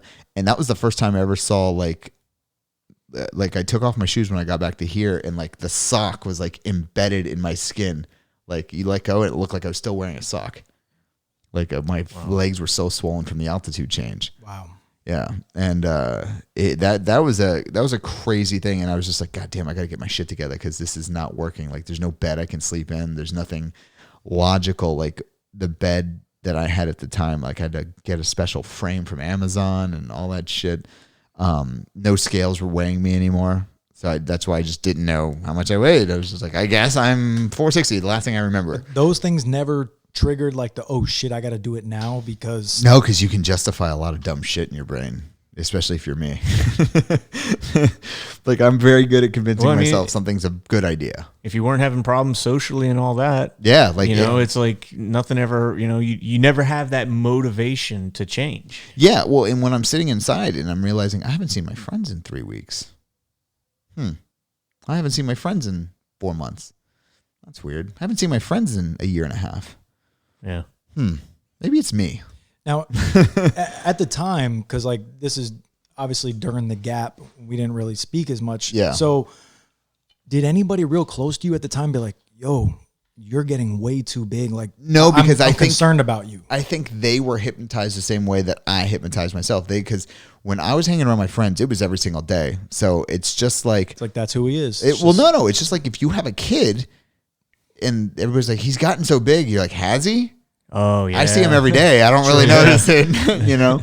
And that's what, one of my best friends in this world, Sue, she was just like, I didn't really recognize that you were that big until you were that big, until I said, dude, look at me. I'm fucking huge over here, you know? The difference between 300 or 350 and then like 525 was huge. Like, but the people that are there every day, that's slow progression. That's a slow progression. They don't see it. It's a boiling pot. That's all it is. I knew he was big. I didn't realize he was over 5. Yeah. Wow. It would be the people that didn't see me for a very long time, and then they would say, like, Brian, where he was like, holy shit. I remember. That's a big fucking dude. Well, because actually, I think we were friends on Facebook before that. Yeah. Because I saw a picture that you had up as your profile picture for a while where you were doing a routine. You were up on stage. Oh, the music or the... No.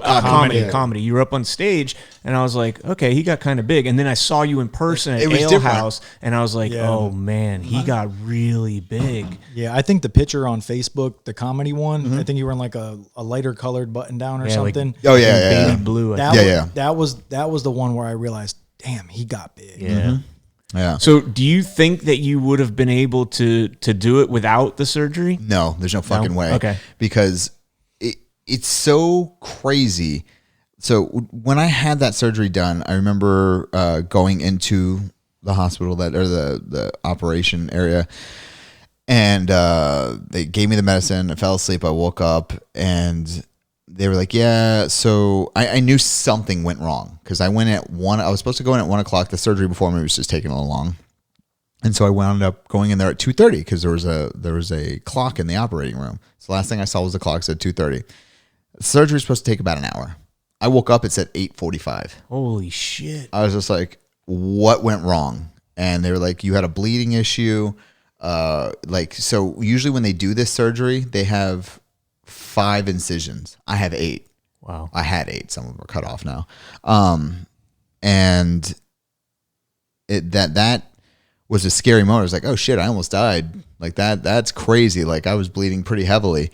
And then once you're in the hospital for a couple days, one of the things that sucks is they give you this pill. It's an antibiotic. Now, this isn't just a normal antibiotic. This thing probably fights gangrene. That's how strong this is. And she's like, you're not going to like this, but you have to take it. And I took it, and I could have counted to maybe 3 minutes, and my stomach started tightening up immediately because when you take a really strong antibiotic, you get nauseous. Yeah. And I started dry heaving on the stomach that I just had surgically altered. I'm like, and like, I wanted to die. Like at that point, I was just like, I've made a mistake. Like this is the most, I don't want this to be the rest of my life. And coincidentally, so my dad had the same, well, not this same surgery. He had actual bypass in the 90s. He was released on Thanksgiving. So imagine that. God, what a horrible day. It's like, welcome to the world, buddy. What a horrible day to go out on. I was released on Easter. It's almost as bad. Yeah. So like you get out and it's just like ham. And you're like, I can't do that. Honey baked ham with the crispy. Yes, that's exactly what it was. That is my favorite leftover of all time. The best leftover. You just take the bone and you're peeling it off. Yeah. When you get down to the end, you eat off the. Oh my god. The funniest thing though is like as soon as that pain went away from the medicine, I did not want anything. I did not want food. I was just like, this has led me to this point. I'm done with this. Like I can't even think about it. So the way these programs work is usually they ask you to come and join a group, and they did. They asked me to come join this like moral support group, and I went once or twice, and man, it's miserable. Like I can only imagine what NA and AA meetings are like because these people are like, I don't understand why I can't eat cake, and I love cake, and I was just like, oh God, these people are going backwards, and that's when you realize that that Show My 600 Pound Life, they always say these surgeries have about an 80 to 90% failure rate. Oh, wow. Yeah, because all people think that you're going to get it and then boom, you're good. You can eat whatever the fuck you want. Yep. No. That's not how that works at all. You get it, and then basically I've said this to a bunch of people, you got about 3 months of goodwill. And that 3 months will buy you between 60, depends who you are, 60 and 80 pounds. And it bought me 63 pounds. And in that 3 months, I reprogrammed everything I was doing mentally. I was just like, okay, I'm in this. I've got to completely stay strict. And the whole thing with this surgery is if you overeat, you get sick and you throw up. To this day, almost 3 years later, no, it's 17, 18, 19, 20. Okay, so almost 4 years later, I have yet to overeat once because I have such a fear that like I know once I go to that line, I know that literally continuing to do it is easy at that point. Right. Once you know how bad it can be.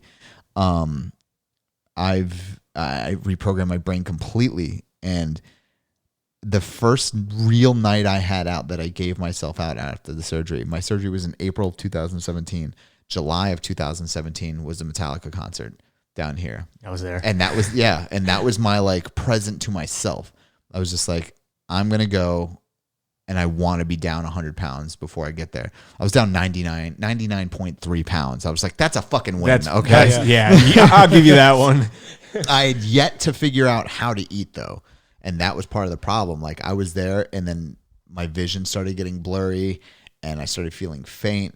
And luckily, one of the security, I don't know quite what they were for the band, there was this giant platform in the middle of the field, like that you had a view of the whole stage. It's like where the VIPs were. If you were a wounded veteran, you went there. Damn it! Why didn't I know that? Shit! And they were like, "Hey, man, you can come up here and sit."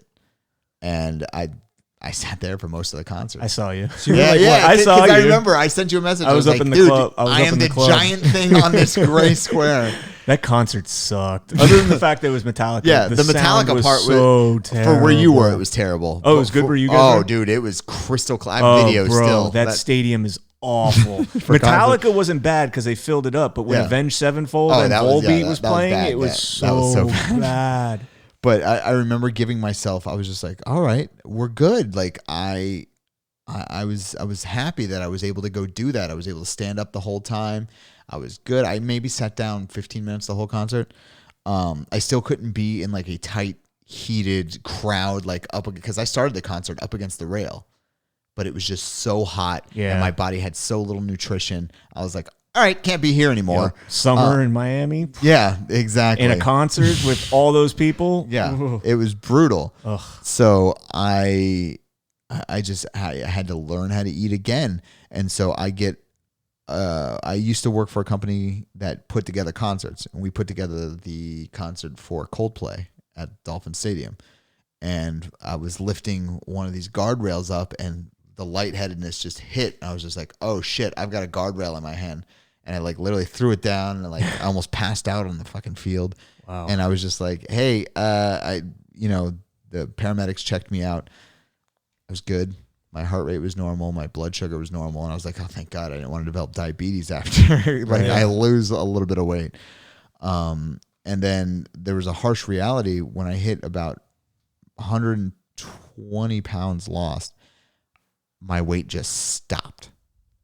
And I was just like, oh shit, this is like that moment where the numbers start going 120, 119, 118. That's where things start going that way. And I was just like, I can't do this. And like, I started getting really obsessed with every little thing I was doing. And that's when I joined jiu-jitsu. I was like, let me go back there. Let me see if I can do this. And I went back, and honestly, I could say that jiu-jitsu single-handedly saved me, because I couldn't work out yet. Like, my body just wasn't in the movement. Like, that slowly ramped my body up to be able to move and be as agile as I wanted it to be. And that changed everything. Did it creep up at all? No. The most my weight's ever fluctuated was 4 pounds. Okay. Oh, that's good. Yeah. So you like nowadays, do you count calories, or do you just kind of eat until you're full and say, okay? So now, back in, so I had my first skin removal surgery, which was extremely necessary, because I can imagine. I decided to go through with the whole becoming a law enforcement officer thing, and my running, the loose skin was getting in the way of my running. Yeah. And I was just like, oh, fuck, man. Like, so I got that done, almost bled out there. Which was crazy to me. That's an outpatient procedure now. Holy So I come back home that day. I'm laying down in my bedroom, and I'm just like, I need to get moving, because the doctor said move as much as possible. So I get up, I'm walking down the hallway, I'm talking to my dad, go to the kitchen, and I come out, and I turn around, and I look down the hallway, and it looked like somebody had been dragging a body down the hallway. And I was like, fuck, somebody's bleeding. And I look down, I'm like, fuck, that's me. Like, who else did you think it was going to be? It's just one of those things that, like, I was Dad, like, clearly kill that's somebody? not me. And I was okay. I called the doctor. He's like, meet me back here. And he had me medically in the ambulance, rushed to the hospital. They literally opened me back up, cauterized a couple blood vessels, because what people don't realize is when you're bigger, your blood vessels have to expand to create the blood flow for the rest of your body.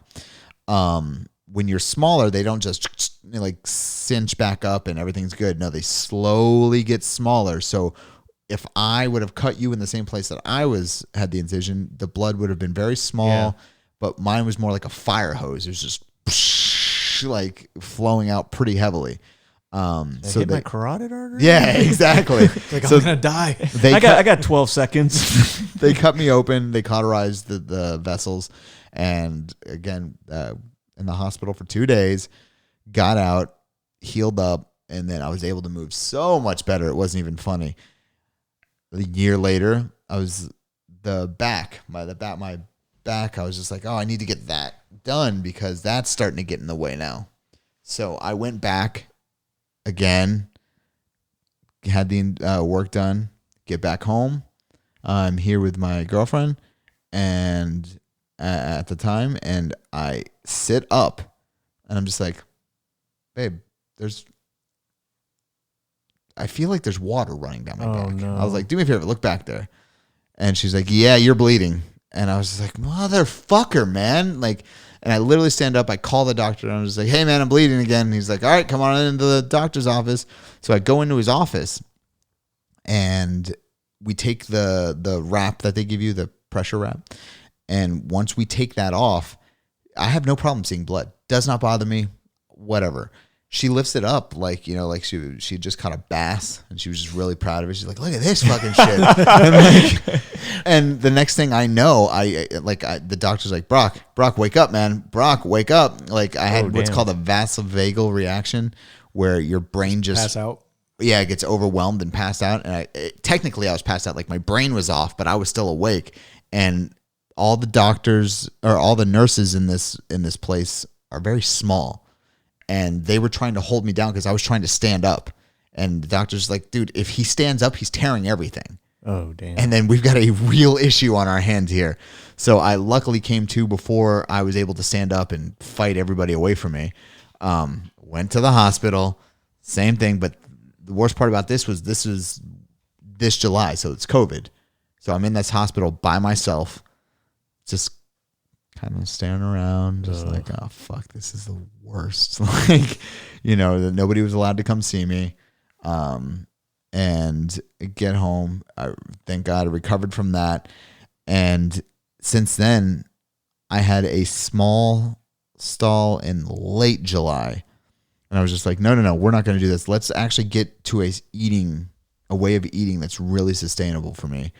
And I went to YouTube. Gotta love YouTube. And I discovered a guy by the name of Greg Doucette online. He's a pro bodybuilder.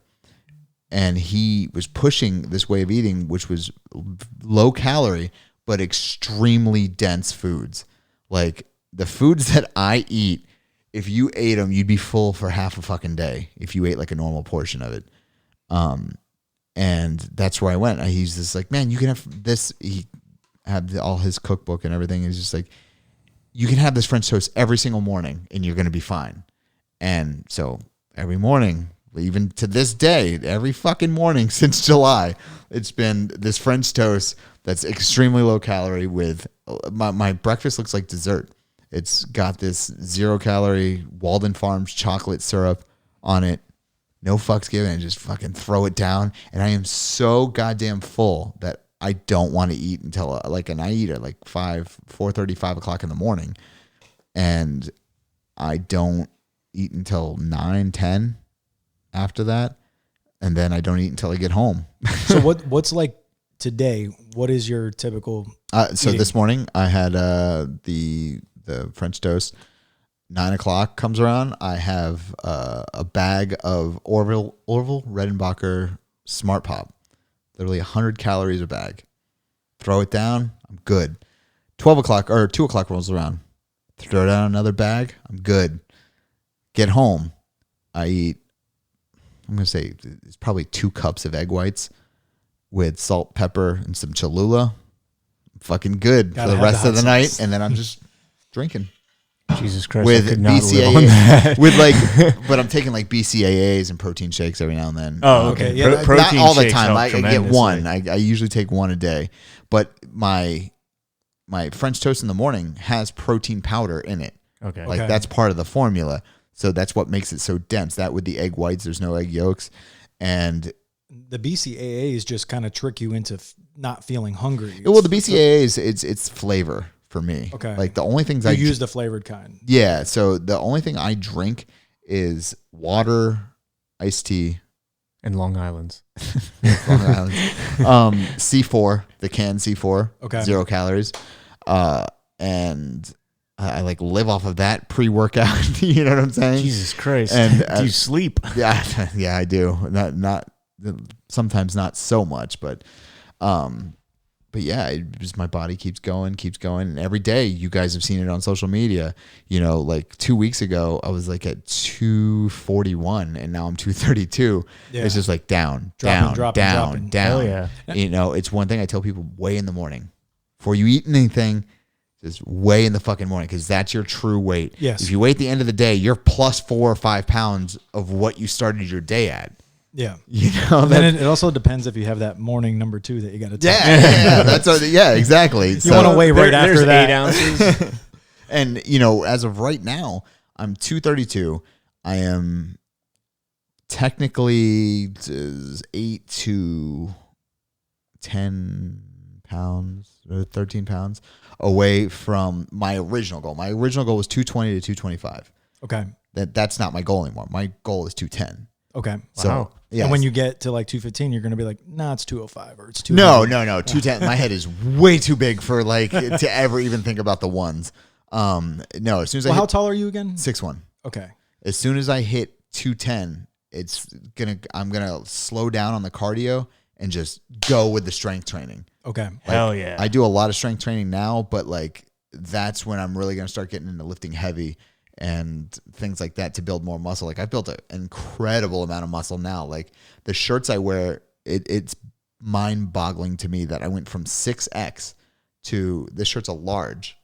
You know, Dude, let me ask, do you consider the greater achievement the first 100 pounds from when you had the surgery, or that was the past easy part? 6 months, let's past say. 6 months. Yeah. Past 6 months, yeah, because that means I'm over that hump of where that I would regain because my mindset is different. You know, And it's really since July. yeah, that's when things really started getting crazy. You know, now I'm literally I'm 8 pounds away from 300 pounds lost. And that's a crazy phenomenon. Like, It's crazy to think That's that. unbelievable. That could be two people. Yeah. That was two other human beings. I you were literally carrying. lost a fat linebacker. Like, that's what I've lost off of me, you know, or like a lineman. You know, I used to still watch the NFL, but like, I used to be like, wow, I'm bigger than every dude on that team without question. And then you'd see somebody like Warren Sapp or Vince Wilfork. I'm like, I'm bigger than that fucking dude too. And that dude was just huge. It's astonishing to me that I, like, looking back, that I let myself get to that point. You know, I'm friends with a lot of cops now because that's just the world I'm getting into. And when I posted 235 originally, they were like, I had a bunch of them contacted like, dude, you're smaller than me now. Like, you know, and I don't know what to tell them. I'm just like, yeah, man, I'm busting my ass to get there. Like, I'm 36 to, you know, at this point, 25 years from now, I'll be in my 60s when I retire as a fucking cop. So when you taking that leap? Yeah, late January, I'm going to take that test. Hell yeah. Take that test. And it's like, I remember last time I did it, man, like I thought I was in way better shape than I was. I was more A shape, not in shape. Yeah. You know, my trainer says it all the time now. He's just like, look, man, he's like, you may not realize it. He's like, you're in great shape, you know, not even compared to where you used to, like compared to the average person. Yeah. Yeah. Like, Well, that was gonna be one of my questions.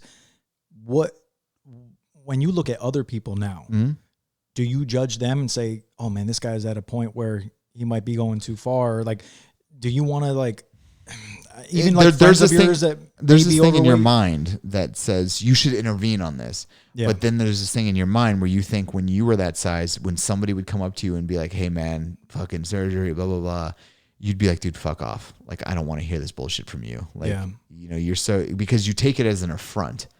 Like, why are you recognizing I'm fat? I know everybody else in the room recognizes it, but you came to talk to me about it. Do you say anything to yourself though? Do you look at somebody and say, that person's got to do something? Yeah. Oh yeah. Like, I've had a couple friends like that. And luckily, like, I feel like I was the fucking canary in the coal mine for some of my friends, because since I've had it done, I've had two friends that I was worried about if they didn't get something done or start anything, that they would go. They both have had the surgery. My last friend literally just had it a month ago, and he's a month out now. And I'm constantly on him, like, dude, don't think it's the end yet. Like, just keep plugging away, and you're going to see the scale move down. Once you hit that 150 pound mark, once you hit the, you know, I've lost 120 pounds, don't be like, oh, I'm good now. No, you're just healthier than you were. You're still a piece of shit at that point. Like, that's what I had to realize.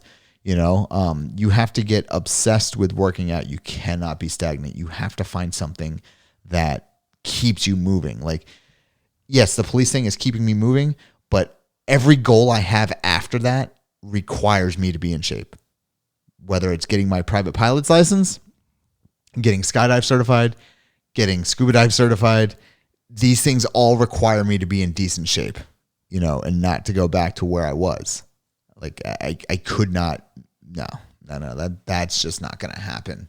Now, like for other people and your friends, like, at what point is it where there's that threshold where you need to get surgery versus you just need to work out and eat right, and you can do it without having a doctor help you out. So when I went to the doctor to get the consult for this, there was a girl there that was maybe 60 pounds overweight.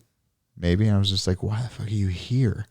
Like at that point, and she was young too. That's just looking for a cop out at that point. Yeah, she was like young the miracle. too. You know, you don't want to put Just in the being hard lazy. work. Yeah. At 60 pounds, you can do the hard Yeah, work. it was astonishing to me that she That's weird. was there. I was just like, why is she here? Is nobody else seeing this shit? Like,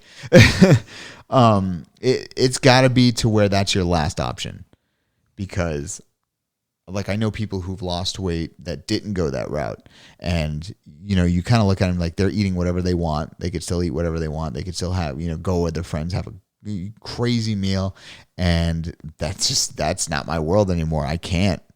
Like, there is no, hey, let's eat dinner and then get dessert. It's like, no, I've got to make a decision here. Am I eating a little bit of dinner and a little bit of dessert, or I'm eating all my dinner, no dessert, or just dessert, or no dinner? That's me. I'm just the dessert. Yeah. Like, I mean, I've taken people out on dates that had the same surgery as me, and that's literally the fucking cheapest date I could possibly be on, because it's like one appetizers. No, one between us two, We'll and split we're Aussie fucking fries. good. We'll split the Aussie fries. Yeah, and the crazy thing about this is the drinks.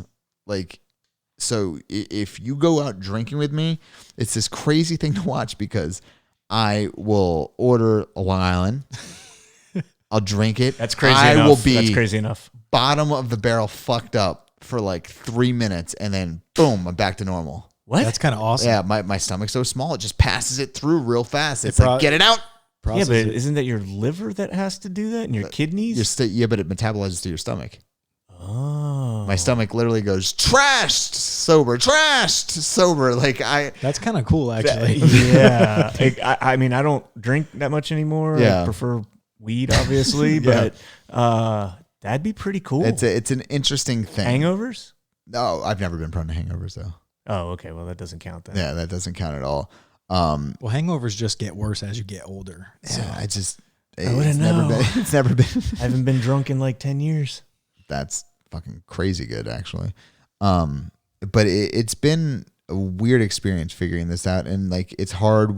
Like when you meet new people and they don't know, and you're just like, yeah, man, let's go out, let's have a good time, and then they're like, you ordered this thing, but you only ate a quarter of it, and I'm just like, yeah, I can't. And then you got to explain it all to them. Just show them the picture. And Yeah, be like, just be like, was This is what used to be me. this is gonna be you if you keep eating like this, you piece of shit. And I try to.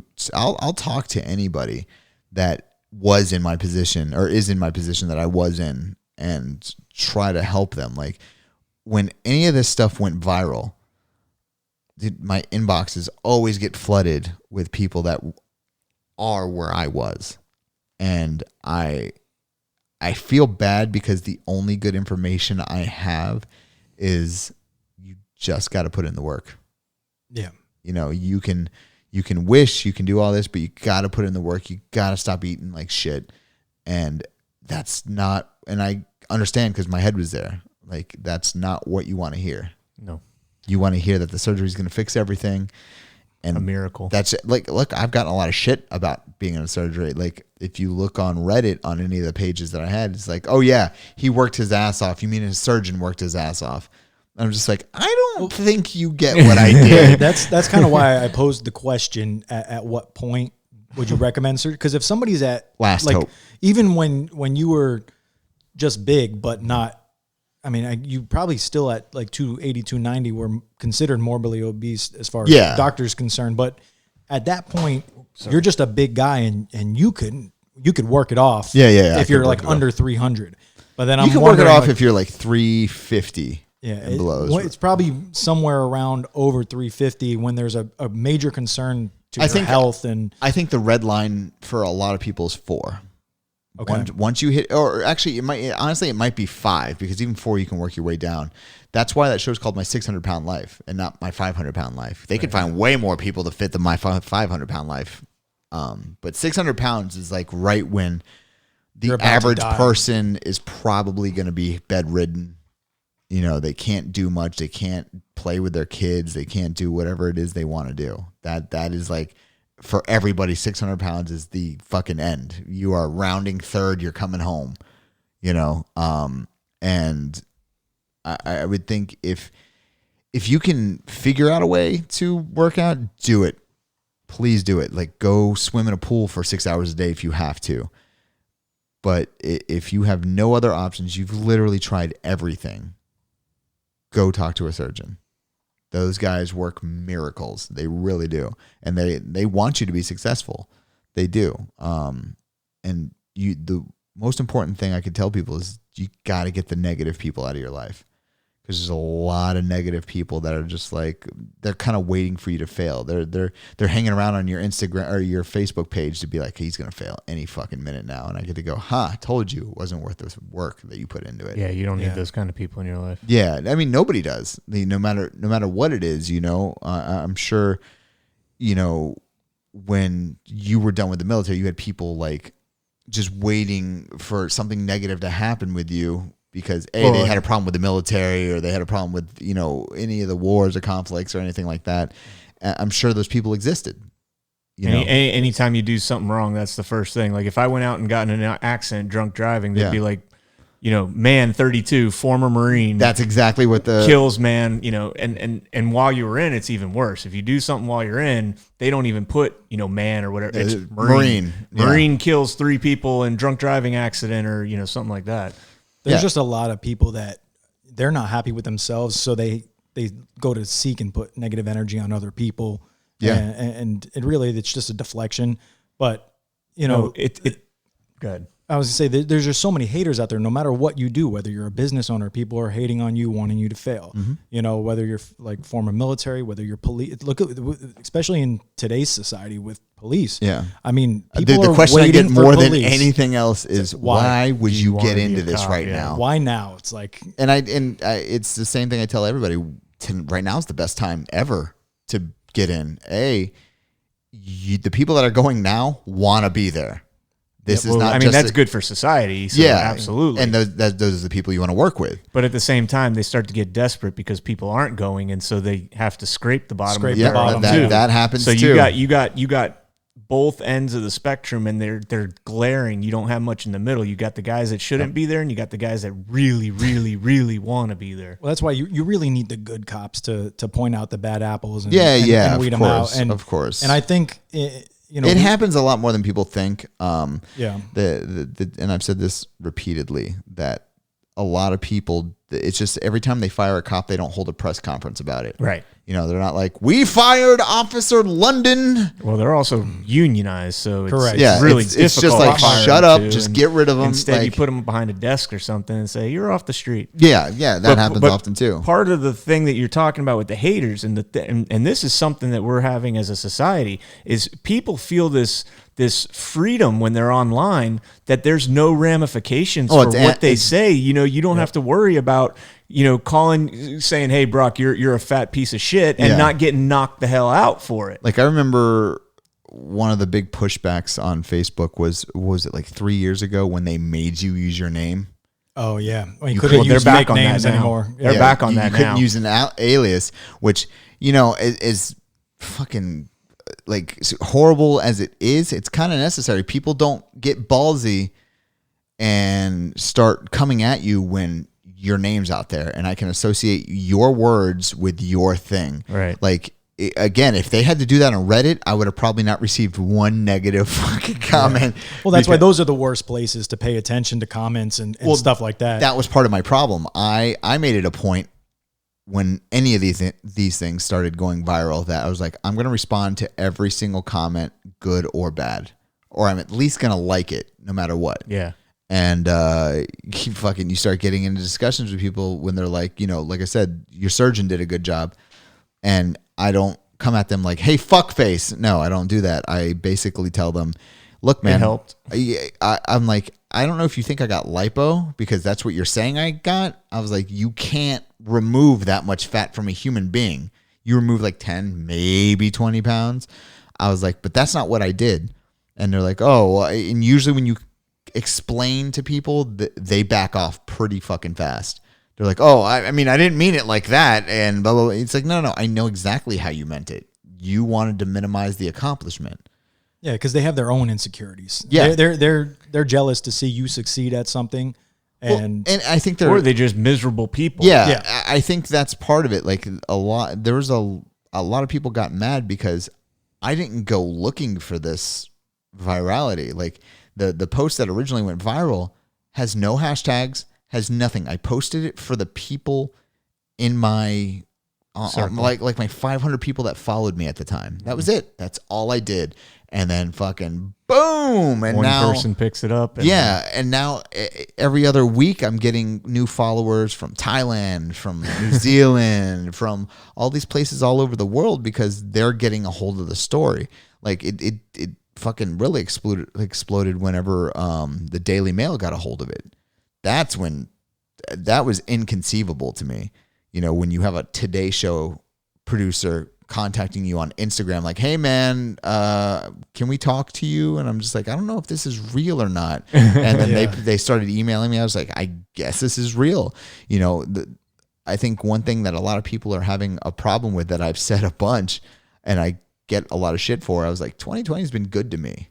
2020 has been really fucking good to me. You know, and it's not like I've made money off of any of this. Like I haven't. When these people contact me for interviews, I'm just like, they're like, what do you want out of this? I'm just like, I just want this story out. I want this story to go out. I was going to say, do you feel that you have some sort of almost like a moral obligation to share the story now?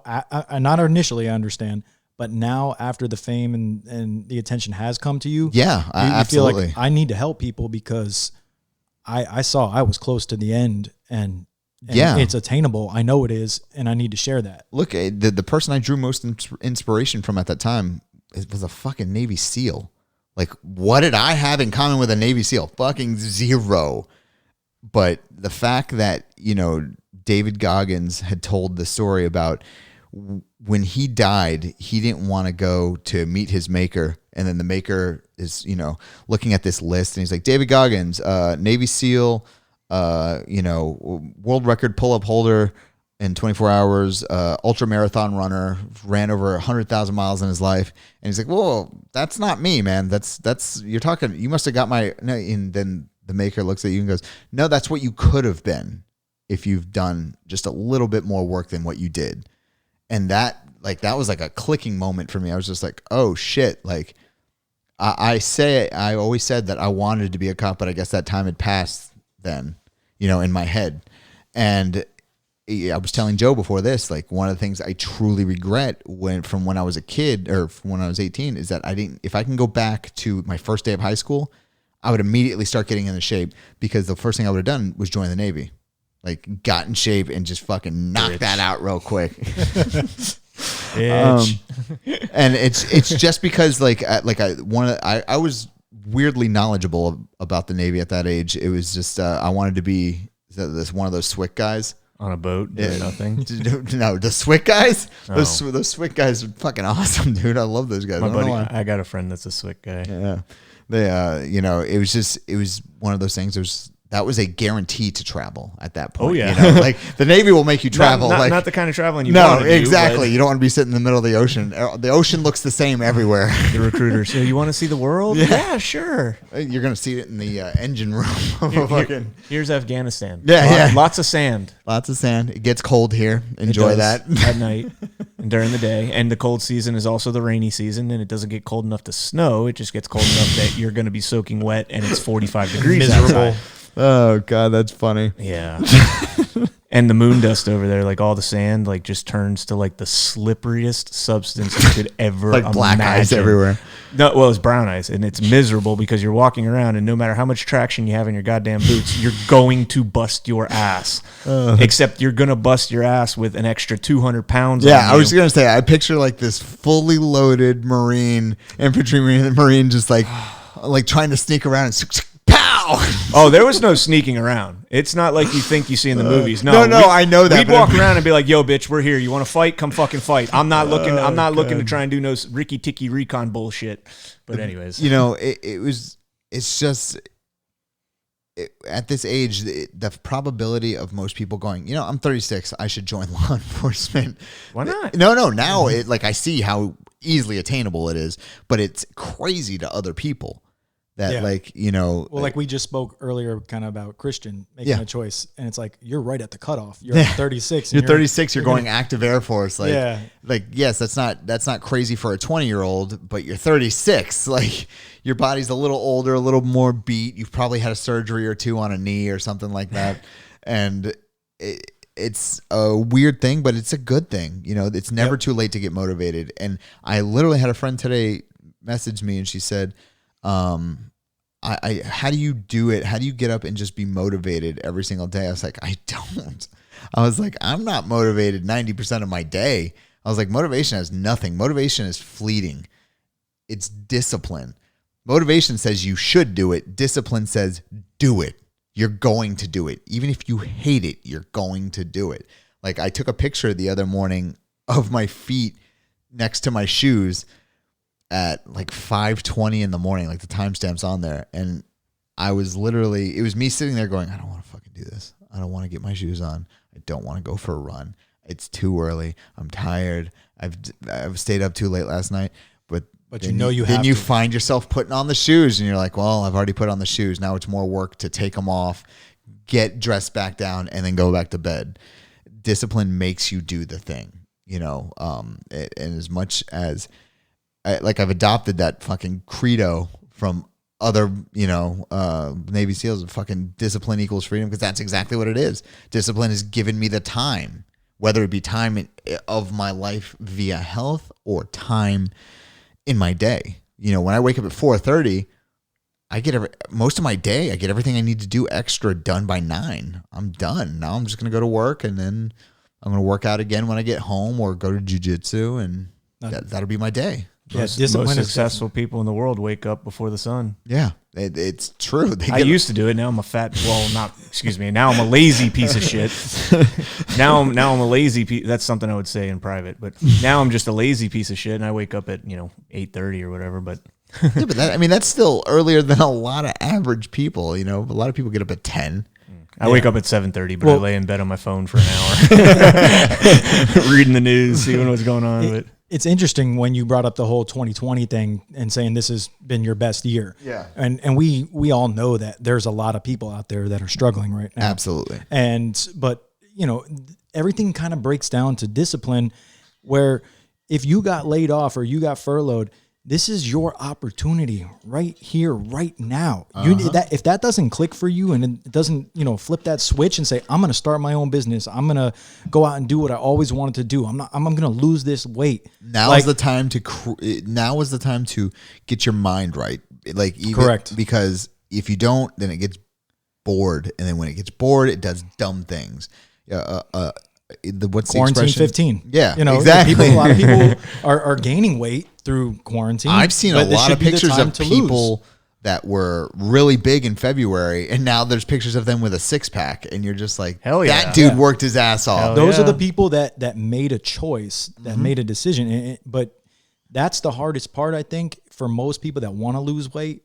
You know, people that are in the situation that you were in, it needs to click for them, and they have to make a choice and say, I am going to do this. Even if you don't know how to do it, you have to have the first step first. Yeah. And then it comes down to figuring out your game plan, which, as you explained, that's part of the hardest part. Like, figuring out nutrition took you a couple years. Yeah, I still don't have it quite down. The way I figure, if I keep repeating the same cycle and I keep losing a pound every time I repeat that cycle, I'm going to keep repeating that cycle. Eventually when I get down to 210 and I, need to up my protein for muscle building and things like that, then my eating is going to change a little bit. What would you recommend though to people? First, as far as whether it's discipline in working out or discipline in your diet, which one do you think is more important? Discipline in your diet. Okay. Yeah, because if you fill your tank, your body, your fuel is Oreos and fucking Ho-Hos. Doesn't matter. You can work out all day. Fucking, it's straight sugar you're throwing into your system. Not all calories are created equal. I can eat 1,000 calories of real food, or I can eat 1,000 calories of, cinnamon rolls and McDonald's and processed garbage. Yeah, those aren't necessarily. I don't really have a problem with processed food because most of our food is processed. Yeah. But there's just, look, it's common sense. Like, or at least, chicken, at good. least you think it is, but bacon, not the best.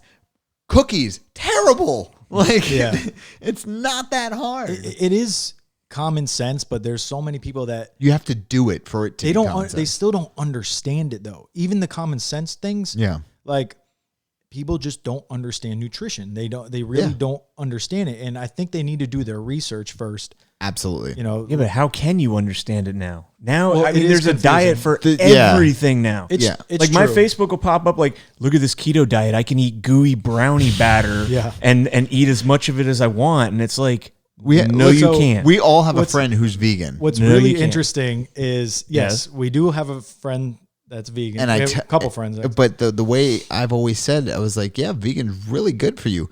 But Oreos are vegan. Yeah. It's all macadamia nut cookies are vegan. You know what it is? It's we live in an era of misinformation, fake news, this, that, and the other. There's a lot of confused people out there. Yeah. So I've seen obese vegetarians. I see people that are vegan that are sickly and have no muscle, no fat. They look like they're anorexic, which is a completely different issue. There's people that go on keto but don't understand it, and their blood work is terrible. The cholesterol's through the roof, and they're, so they could be suffering from cardiovascular disease. They just don't understand it. And I think the most important thing we can all do to better ourselves is to educate ourselves. And I agree with that 100%. And you have to learn about it. Like, it's funny you mentioned the keto thing. I actually just started it in the past week. But no. The thing is, I'm not going to promote it or vouch for it as a good or healthy diet because it works I know for you though. Most people do. That's the thing. Most people are doing it wrong. Yeah, is the first step. And I'm not doing this long term. I'm doing this because I made a bet with a friend of mine, and like I also have a friend that I have a couple friends that do competition bodybuilding. One that's a trainer for that, and he works side by side with a nutritionist. Both of my my sister and my brother-in-law are both doctors of physical therapy. They've studied nutrition. They understand movement. Yeah. They've done it before too. If you know how to do it the right way and you know the actual science behind it, then you can do it properly. But most people screw it up, which is why I would never tell somebody to, try doing keto. You're going to lose weight. It's not real that quick. easy. No, it's freaking hard as hell. And that there's a lot of diets like that. And just like there's the people, like you said, a vegan that can eat an Oreo. Yeah. Well, there's vegetarians that are drinking beer and consuming tons and tons of carbs and alcohol, sugars and stuff like that. Yeah. And they're still overweight. And it's like, you're not necessarily healthy because of a diet. You have to really understand nutrition to its core. Yeah. And most people don't. The way I look at it is find the thing that you can sustainably do for the rest of your life. Yeah, it's a lifestyle. Taco Bell and McDonald's. Yes, and it works for you because you don't get a fucking ounce. That's the key word is lifestyle, because diets are like trends. They're fads. They're in and out. They're good for short term. Well, I think people forget what the word diet means. Diet just means what you consume. Eat. Yes. Right. Yes. Right. Everybody has that negative connotation that it's something that's going to make like you lose weight. No, correct. It's not. So like when I say, I'm doing keto right now, this is going to be a short-term thing. Yeah. And then I'm going to maintain by having a lifestyle change, but I'm not going to do keto as a lifestyle because it's fucking near impossible. Yeah, no. Right? There's like a big hump that people get. People get the keto flu, and then, they feel like shit, and then they get over that, and then they do keto for like a strong month or two, and then that's it. Yeah. What I say, it's good for the application I'm using it for. I'm doing a bet. Yeah, you're doing a bet. You're just trying to get rid of weight. I also understand it. I have certain supplements that I'm taking, so I don't get the keto flu and stuff like that. There's a science behind this stuff. Yeah. And I think if you really want to truly achieve something like losing 100 pounds, or maybe you only want to lose 30, but there's people that were in your situation that need to lose 100, 200, 300 pounds even. I always say, it sounds stupid, but it's turned out to be 100% true. It's literally calories in, calories out. If you burn 200 more calories than you've been taking every single day, you're going to lose 2 pounds a week. That's the simplest form. And like, if you're huge, like I was, you can lose 10 pounds in 3 days without even blinking an eye. Yeah. You know, like you look at, the show, My 600-Pound Life, the doctor's like, I need you to lose 70 pounds in 2 weeks or 2 months. And like, they're like, oh my God, that's impossible. And they come back and they lose 80. Yeah. Well, you look back now and you're like, geez, that's easy. Yeah. You got to put that weight in proportion. Like, I wish I could have lose that type of weight really fast right now. At 500 pounds, 80 pounds is like 15% of your body weight. Yeah. Correct. For me, I'm like 175 right now. 15% of my body weight is 22 pounds. I'd be 153. I couldn't lose that. Yeah. And not only like if I could physically afford to lose it,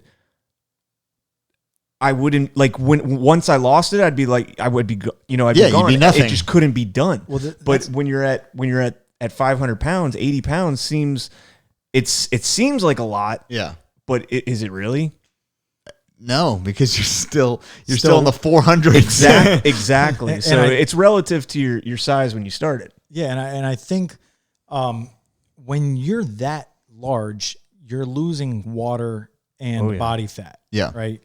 And then as you get to the lower numbers, when you get closer to, we'll say the norm on the bell curve is still probably overweight, especially in the United States. Yeah. But once you get to those reasonable numbers, and if you try to lose weight, it seems harder when you're looking at the scale.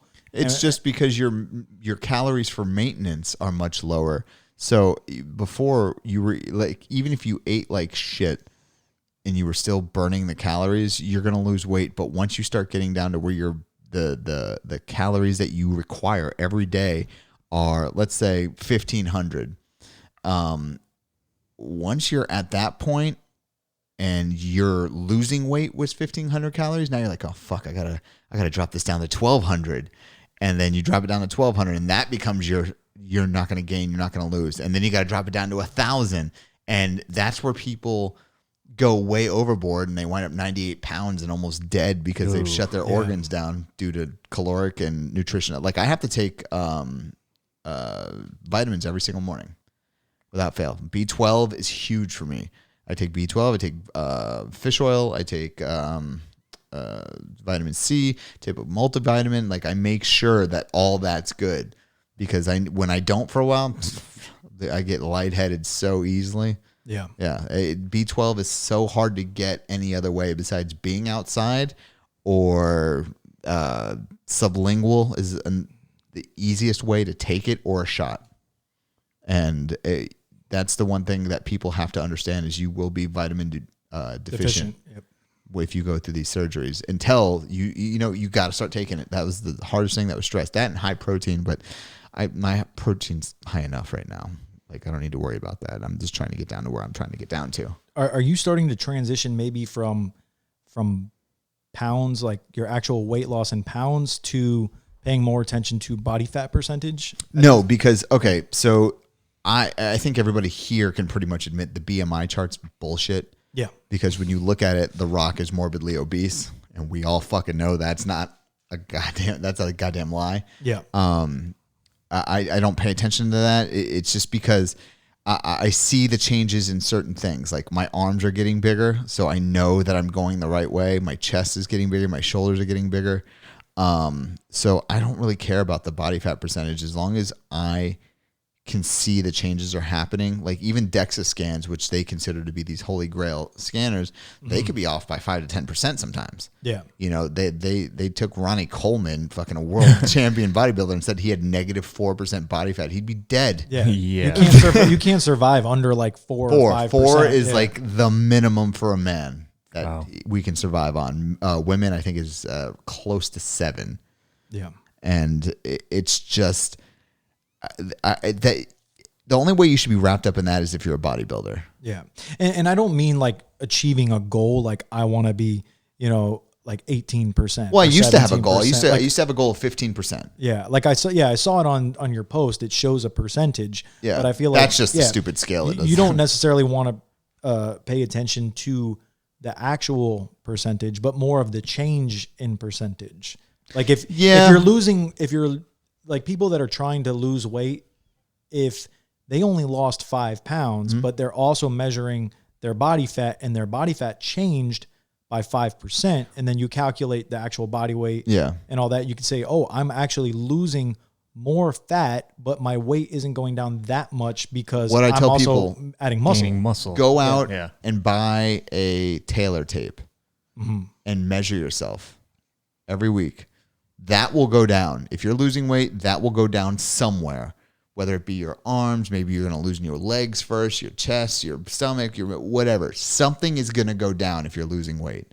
And that is, if you need hard data, that's the best way to find it. Yeah. That was one of the things in the Marines that they used to do. Like when you have to do your body composition, they take the tape and they measure your arms and your neck. And the same thing. We had guys in our unit that literally, like, we had this guy that would go out with kettlebells, stand on one leg, like kneeling down, holding the kettlebell out. And like the dude was a physical specimen. And by the BMI index measuring his neck, he was a fat body, is what we called him in the Marine Corps. We call them fat bodies. And I mean, he literally, if he went to the chow hall, they would only give him so much food. And this dude's like, yo, I'm not fat. I am lifting 400 pounds. I'm He's benching. got that farm body. Yeah, just like, dude. He's like, let me, hold on, lift this up. Okay. You need to clean that apron here. Bring it over here. Okay. Yep. Washboard abs. There we go. And he was labeled as a fat body. And that's totally it's unfair. Stupid. Yeah, it's stupid, especially for a guy like that. He knows he's in shape, and that'll get somebody to be unhealthily obsessed with the BMI and all that stuff. And I think that's stupid. They need a better way to measure body fat. They really do. Mm-hmm. Yeah. Because if you go by, should it be just pinching yourself? Basically. Well, I mean, that's not fair, because when you're somebody like Brock that has gone through that, usually they take it from right here, and you've got excess skin still. You remember in elementary school they had the calipers. Yep. Yes. Yeah, the caliper. They pinch you with it. And you're like, fucking get off me, man. Yeah. And that's not. I don't even know how accurate those are. Like, could they even do that nowadays? No, there'd be lawsuits out there. Oh my god! If one of those, like, what was the school nurse that did it for us? Yeah. If they were like, yeah, you're fat next. Yeah. Like you need that school would be shut down. There'd be meetings. But it's sad that we don't have physical education. I was just about to say that's what we're missing, and that's why our society is going in the direction that we're going. And heart disease is the leading cause of death in the U.S. because of shit like that. Did you ever see the video? So when you go home, watch YouTube and watch the I'm done with YouTube. 1955 PE requirements in high school. The food pyramid and all that. No, like what they sent these guys through. Like, I was like, these are 30-year-olds. These aren't teenagers. Like, they were all jacked. They were all ripped out of their minds. They're like, the test that they had to accomplish was like military style, like boot camp. You're doing push-ups. Like, they had this. So they had monkey bars, but the only difference is it was just this long piece of wood like this that you had to hold like that, transition to the next, like your grip had to be ridiculous. Like, these guys are doing it barehanded. And then the next one is this wall that had all these holes in it. And you had 2 wooden dowels. You couldn't use your legs. It's like doing the Spartan race. Yes, you you have to climb the rope. In the 50s. And we don't have that anymore. We don't have that. Parents are like, yeah, you're not going to tell my kid to do that. Yeah, like, and that's really sad. It is. Like, the people then were so in shape. I tell people, you want to know how to eat? Follow the diet your mom and dad followed when they were kids. I think that also depends, though, because when we were kids, but not even when we were kids. When they were kids, they didn't have McDonald's and Burger King and when they did, you know who was a big lover of McDonald's, and I found this out recently? Bruce Lee. Bruce Lee fucking loved McDonald's. Really? Yes. He would give himself 2 to 3 meals a week of McDonald's, But he also was in a gym. But no, also McDonald's was completely different. I was just about to say the food was way high quality for him. Yeah, it was not processed like it is today. Now it's, if you eat, last time I ate a McDonald's burger was way before the surgery, and it tasted almost just like I just bit into salt and pepper. Garbage, yeah. Like, it's just give you flavor, give you salt, enjoy it, you fat piece of shit. Like, they're throwing everything they could at you just to cover up from the low quality shit that they make. So let me parlay this into, if someone tries to do the weight loss and they're morbidly obese, but they're maybe not going to go the surgery route, right? Say maybe they're 350 and they're going to just try it the old fashioned way, right? Yeah. And they're going to eat and exercise. Well, how much harder do you think it is for that person, also due to the fact that high quality food, nutritious food, and what they need to be able to consume, right? Even though they're going to go into a calorie deficit, right? It's expensive and more difficult to find the food. So do you think that's the bigger challenge? No. Maybe? So I think, and this has just been from my experience, whether it's high quality meat, low quality meat, chicken is fucking chicken. It's got hormones in it. Hormones, yeah. It's got hormones and shit like that, but that does not play as big of a role as you think it does. Just choose the right cuts of chicken. Sorry, don't choose the dark meat. Choose the light meat. It's small decisions like that change everything. Like I could get a family. I could take somebody who weighed a lot, who if they were diehard committed, and literally just filled them full of processed meats and stuff like that, and they would lose weight almost at the same rate I did.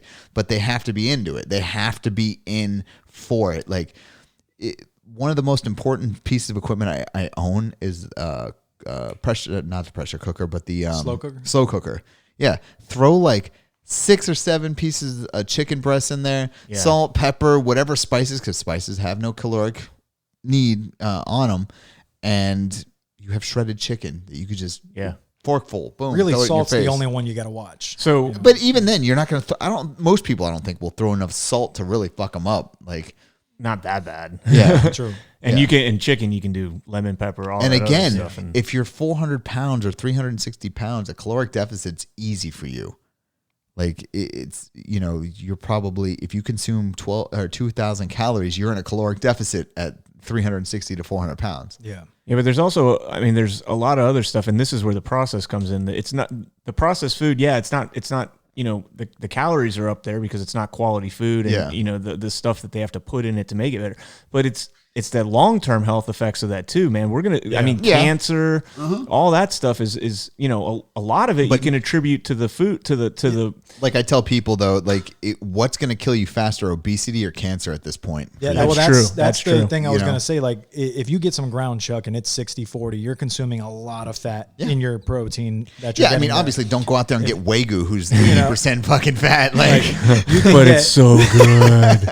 Go try to buy 80-20 or 90-10. It doesn't necessarily have to be grass-fed. Wait, you're talking about ground beef? Yeah. Oh, yeah. You buy 80-20? Where the hell do you find that? No, well, I'm just saying the fatty stuff at Publix is like 98. No. They have 80-20 chuck. Yeah, 80-20 is the chuck. Yeah, okay. Yeah. And let's be honest, set your house on fire. But if you want to cut down, you could still use 80-20, but if you're going to make a burger, just mix it with some fucking 97.3. Don't just eat a straight 80-20 burger. Yeah. It's the small little decisions. And I'm sure there's worse if you go to like a lower quality. Yes, there absolutely. is. If you go to, let's say you love cereal every fucking morning. That's your breakfast. That's your jam.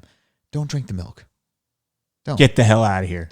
Get out of here. For you, Long Island, don't drink the cereal milk? That's inconceivable to you. I get that. Bro, for somebody Cinnamon Toast Crunch cereal milk is like the greatest thing in the world. It is. I am all on. In fact, there used to be a restaurant that sold this, they called it mystery milk. I was like, bitch, I know all this is you had Apple Jacks sitting in milk that for was, fucking 4 days. I've been telling my wife for so long I want to make cereal milk. Yeah, I'm surprised they haven't done it. And sell it. I'd buy that. Dude, I'm not gonna lie. You could put it in a can and I would drink it like it's Mountain Dew. It is the most it's not refreshing. Well, I don't drink milk, but that I do. You see my protein powder. It's Fruity fucking Pebbles. Oh, I know. I had delicious. I had the Fruity Pebbles. I also had the Cinnamon Toast Crunch. That one wasn't so good. Yeah, but dude. Fruity Pebbles fucking protein powder. You get it where you can. Oh my god, it's so good. That thing's got 110 calories in it, but I'm only gonna have one a day. Yeah, yeah. Well, that's why I was saying it's different for you because your stomach is now much smaller. Right. And but even now I can feel that it's expanded a little bit just because the food I'm taking in is a little bit more whole and filling. But that doesn't matter to me because I know what enough food looks like now. Right. Like you reprogrammed your brain. Yeah, my brain. That's the most important thing. While you're getting your diet right, get your brain right, because for some people there will be an underlying issue that they need to deal with. Go see a psychologist. Don't see a psychiatrist. All they're going to do is medicate you. Go see a psychologist. A psychiatrist. That's literally the only difference between those two is one can medicate you, one can't. Yep. So go see a psychologist. Talk through your issues. All a psychologist does is you say, man, I gained all this weight because, my mom died. So the psychologist goes, your mom died. Like they just repeat your problem back at you. So it's somebody else saying your problem. So you're like, oh shit, this is a mirror. Yeah. Okay. So that's my issue. How do I work around that? And they're like, I don't know. How do you work around it? And just go see a psychologist. 1 or 2 trips. An expensive one's going to be like $150 for an hour. It's worth every dime. You're going to spend that $150 at fucking Starbucks on a milkshake, essentially, because that's what a Frappuccino is. It's a fucking milkshake. Wait. 150? Yeah. For like, I'm per session. Per session. Yeah. You're talking like a whole month then. No. I'm talking about like one visit. No. I'm talking about the Starbucks. You're going to spend that much at Starbucks. I'm like, bro. No. They're going to spend that in a month. Like, Yeah, I got you. I used to eat fast food, 2 times a day. Yep. So that's $5 to $6 a shot, sometimes 10, depending. Like breakfast, it's $5. Like it was about $5 for me. Not anymore, man. McDonald's breakfast now is friggin' $8. Well, hey, that's thanks to minimum wage increases. But that's a whole other before that. It's going to go even higher now. But that's that. But again, like you're spending $10 twice a day. That's $20 times 7. Yeah, I see what you're saying now. Yeah. You've got more than enough money. Trust me. Most people do. They just don't want to cut out the bullshit. Yeah. What's more important, the season 3 of You on Netflix or you losing 50 pounds? Right. Like that's a no-brainer to me. If you want to be here for your kids, if you want to do things like that, you got to stay around. You want to see your kid graduate. You want to see her get married.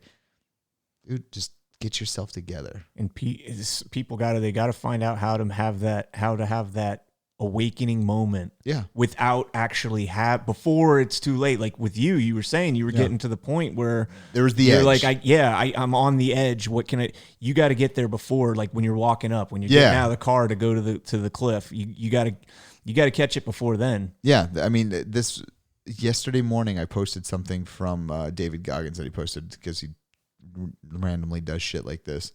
I always say that you have to find your why, but he articulated it a little bit better than I did. He was saying that you don't not do something until you find your why. Why should be the beginning of it. Why am I doing this? Because X, Y, and Z. Why am I running? Because I want to be there to take my kid to fucking homecoming when they're in high school. I like at the rate I was going, I would have been very shocked if I'd still be alive right now. Wow. I'd be very shocked. Whether it be heart failure that I never saw coming. And you know what? I am very fortunate because when they did the first surgery, they do tests on your heart. They gave me the cardiogram and all that. And they said I had a 0.0072% occlusion of my heart. That's almost nothing. It's like I've never eaten a piece of meat in my life. That's how little. That's incredible. Yeah, actually, exactly. That's incredible, especially for my size. I don't even think I could. Well, given my diet, I wouldn't be anywhere near that. Between the Taco Bell meals, hey, Taco Bell is one of the healthier fast food places. Believe it or not. That's like saying, especially if you get the fresco. That's like, but that's like saying I don't drink soda. No, like the fresco version, like the screw that. I was thinking fresco. I don't know why. That's literally like saying my prison soul, had the best food out of all the rest. You're still eating fucking prison food. Like, well, I did make So the reason I stopped working out is because I fucked my shoulder up playing softball. I ran into a guy at full speed, and I literally couldn't move my shoulder, and so. When that happened, literally the time I got better, I went to the gym, and like a week later, COVID. So they closed the gym completely. And I was like, you know what? I'll be all right. I'll just heal for another, month or two, however long this is going to be. And here we are, 9 months later or whatever. And, I don't mean this at you. I mean this in general. Like, a lot of people are using COVID as an excuse. They're like, well, the gym's closed. Yep, I can't go work out. It's like, you saw what I have in my garage. Yep. You fucking build it. Like, yep. I have a hard time with monkey bars. At 36, I didn't think monkey bars would be a great barrier in my life, but I built the bitches in my garage, right? Because I knew that was an issue, and I knew that I wasn't going to be able to go to parks and things like that. Fuck it, I'll bring it to me. I'll bring the workout to me. You know, everything. I bring my trainer to me. You know, it's just, there's no excuses. Yeah, there's no fucking excuses. Walking is free. Run around the block. Yeah, like I said, if you're I really, can't do that. Yeah. I'll disappear. If you're big and you go and you're really big, just go to the end of your driveway. Do that until you feel like I can go a little bit long. Go to your neighbor's house and just incrementally over months get better. You will drop the weight as long as you don't eat like a complete fuck bag. Well, it goes back to what you said before. You set in the very beginning. You set unrealistic goals. Yeah. And if you don't have SMART goals, if they're not, I forgot what the acronym stands for, but it's got to be like measurable, attainable, realistic, like all these different things. You just need a realistic goal that you can actually, you can measure it in time as well. Yeah. Say, look, by next week, I need to make it past the mailbox to my neighbor's mailbox if you're that big. And then try the next neighbor's mailbox in another 2 weeks or whatever it may be. You can't let people stop you also. Like, on this whole journey, I've had like 3 or 4, relationships, quote unquote. And anytime somebody was like, hey man, just don't go to the gym tonight. That was it for me. I was done. I was like, nope, that's not going to happen. Good. And even with this police thing, like, I know they look at the person you're dating's criminal record.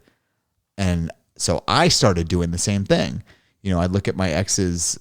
I was like, I wonder if they've ever been arrested. So you go to, I think it's arrested.org or arrested.com, and you just type their name in, boom, their mugshot comes up. And I was like, what were you arrested for? Was it stealing when you were like 19? I can deal with that. And it was just like arrested for possession of heroin. You're like, all right, we're done.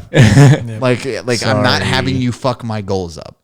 Like that is the mindset you have to have. You put you first. And that's something that people have a hard time doing is you have to be selfish. You have to be a little bit selfish. Absolutely. Yep. You got to be able to tell your best friend who it's their birthday party and they're going to order cake and strippers and everybody's going to be doing, fucking whipped cream shots off the stripper's ass. Like, no, you don't have time for that because that's going to lead you to a very bad place. You're going to go right back to where you started. Yeah. Whipped cream on a stripper's ass. I love how that's the part that got you. No, but that's very important because that's why people don't succeed. Yeah. They're easily led astray. They're led astray. They're not putting themselves first. They're not, like you said, and you've said this in your other podcasts, you have to be just a little bit. Yeah. Because if you're completely selfless, you're going to be the yes man. You're going to give in, Yeah. And you got to learn how to say, go fuck yourself.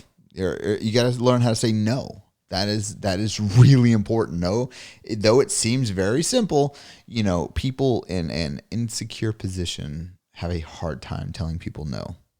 They just want to please everybody because, again, if the attention's not on you, which if you say no, it's like, oh, fucking Brock's such an asshole. He said no. And now you're paying attention to what I'm doing. I don't want that. I don't want that. Yes. I'll do whatever you say. I'll help you move, No, man, I don't have the time for that. I don't. My schedule is so tight. I have little windows here and there. If you can fit something that you need me to do in 10 minutes, I can do that. But until then, sorry, man, I've got to do my thing. I've got to do my thing because time is ticking for me. Nobody wants to be the 40-year-old cop. 40-year-old rookie cop. Yeah, like just walking in. Like, what was that show that's been on TV lately? The Rookie with Nathan Fillion. Like, he joins the LAPD when he's 40 or 45, and everybody's just like, hey, grandpa. Like, I know I've already got that stigma because of my hair. Like, I'm gonna get shit. People are gonna call me Pops. Like, I just know that walking in. Nah, they're gonna call you the Silver Fox. No, they're definitely not gonna call me that. Dude, I joined the Marines at 25. I was literally, my nickname was Grandpa. Were you that old already? Yeah, I was 24, I'm sorry, 24. Wow, I thought you were like out of high school into the Marines. No, I was 24, dude. I went to college first, and then after that, I decided to join, and I was called Grandpa. Like, literally, I had guys telling me what to do that were 4 years younger than me. Oh, that had to be infuriating. Like a new level. Well, they used to try and push me with that. They'd say, "Does it piss you off that I'm younger than you and I'm telling you to go do this?" And I'd be like, "No." Yeah, at that point, this is I'd my shut job. down. It's my job, Yeah. and discipline is the key to everything. Everything you just said is discipline. There's a book. I think it's from Admiral McCraven. I think called "Make Your Bed." And that's literally what the whole day starts out. You go into my room right down, the fucking bed is made. That starts my whole day. If I can do that, the next steps are easy. You know, if I can ensure myself that I can do this boring ass fucking task, I can do anything for the rest of the day. If I get that done every single day, nothing else, I've already set the tone. And that is, I'm going to say 80% of what you do is setting your tone in the very beginning. That's why I like working out in the morning too. You know, I work out twice a day. In the morning when I work out, it sets my day up pretty nicely. It's just like, all right, we've already started on the right foot. You can't fuck this up. You've already started your day the way you've said you're going to start your day.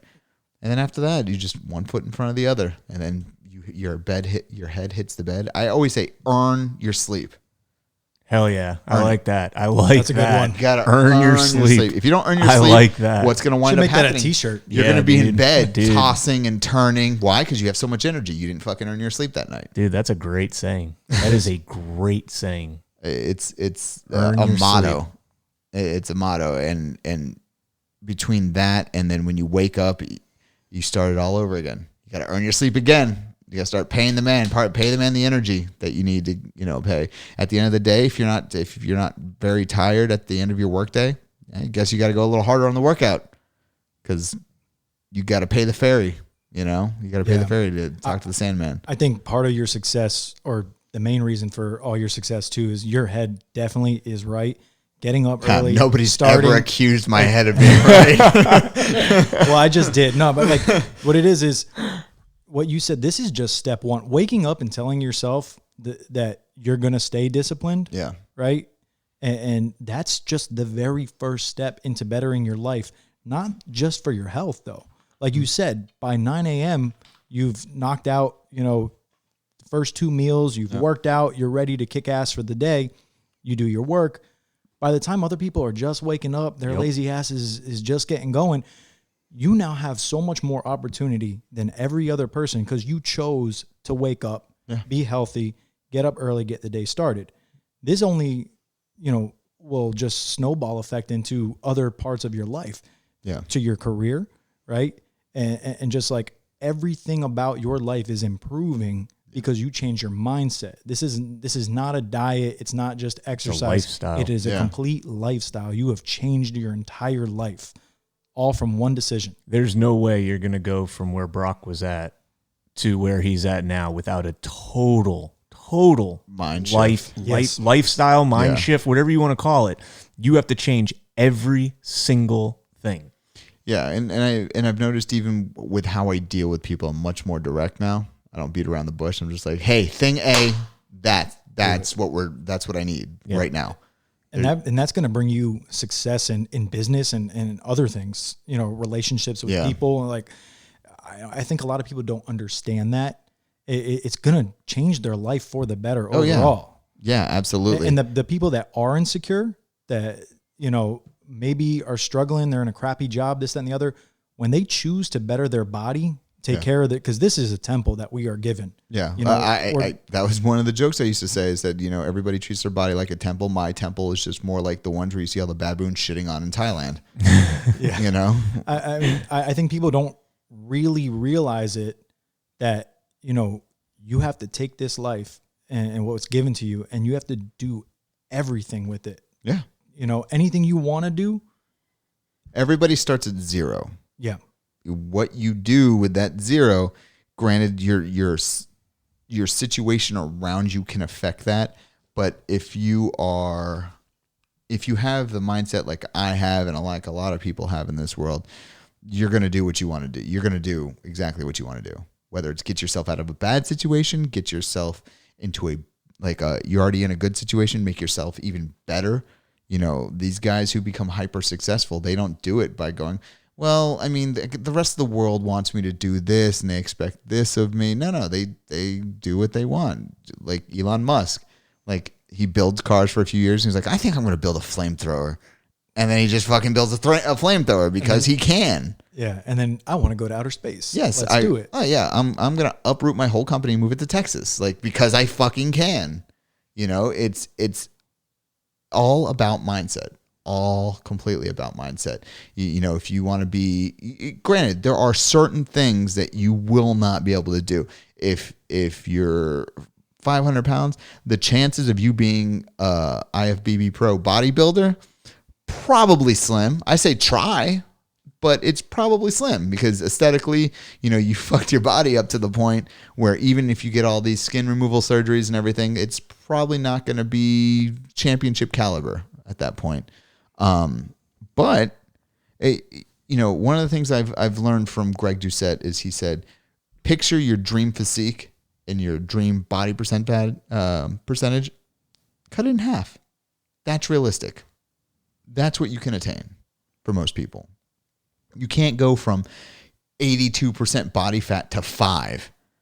That's just not going to happen. You know, you'll probably die. Could. Yeah, but your system's going to crash. It's going to cost a fortune. You're probably going to wear yourself down to nothing. Yeah, you're going to look terrible. Yeah. You know, by the time you get there. Yeah. You know, but it's been one hell of a journey, and it's not over yet. It's definitely not over yet because now, you know, I'll be launching my YouTube page in the new year.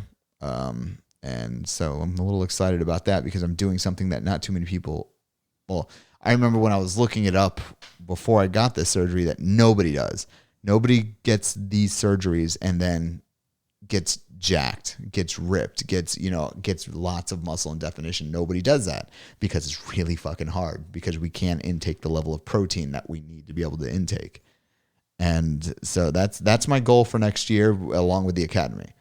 Get as big as possible in a good way and just get my cop on next year.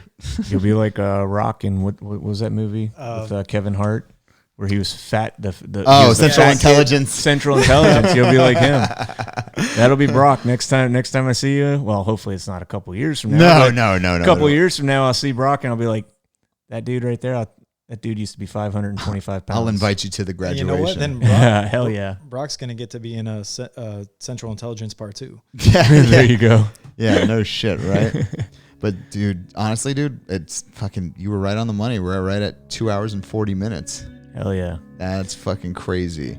But if anybody has any questions, you can always hit me up on social media at Brock with the strong name on Instagram, at the broadcast on Instagram, at the broadcast on Facebook. Do you guys have anything you want to promote? Just proud of you, dude. Yeah, proud of you, man. And everybody else out there, just keep working. Yeah, thank you guys. Honestly, like I was really worried about who I was going to get to do this because it's kind of a lot to ask. It's just like, hey, can you ask me questions and then I'll let my brain do what my brain does and figure certain things out. But yeah, it's been awesome. There's nobody else I would have rather had do this. Hell yeah. It's been thank great. you. Yeah, no problem, guys. It was an honor, dude. No, and the pleasure was all mine. But keep kicking ass, bro. I will talk to you guys next week. And like I always say, guys, please do me a favor and always find your why.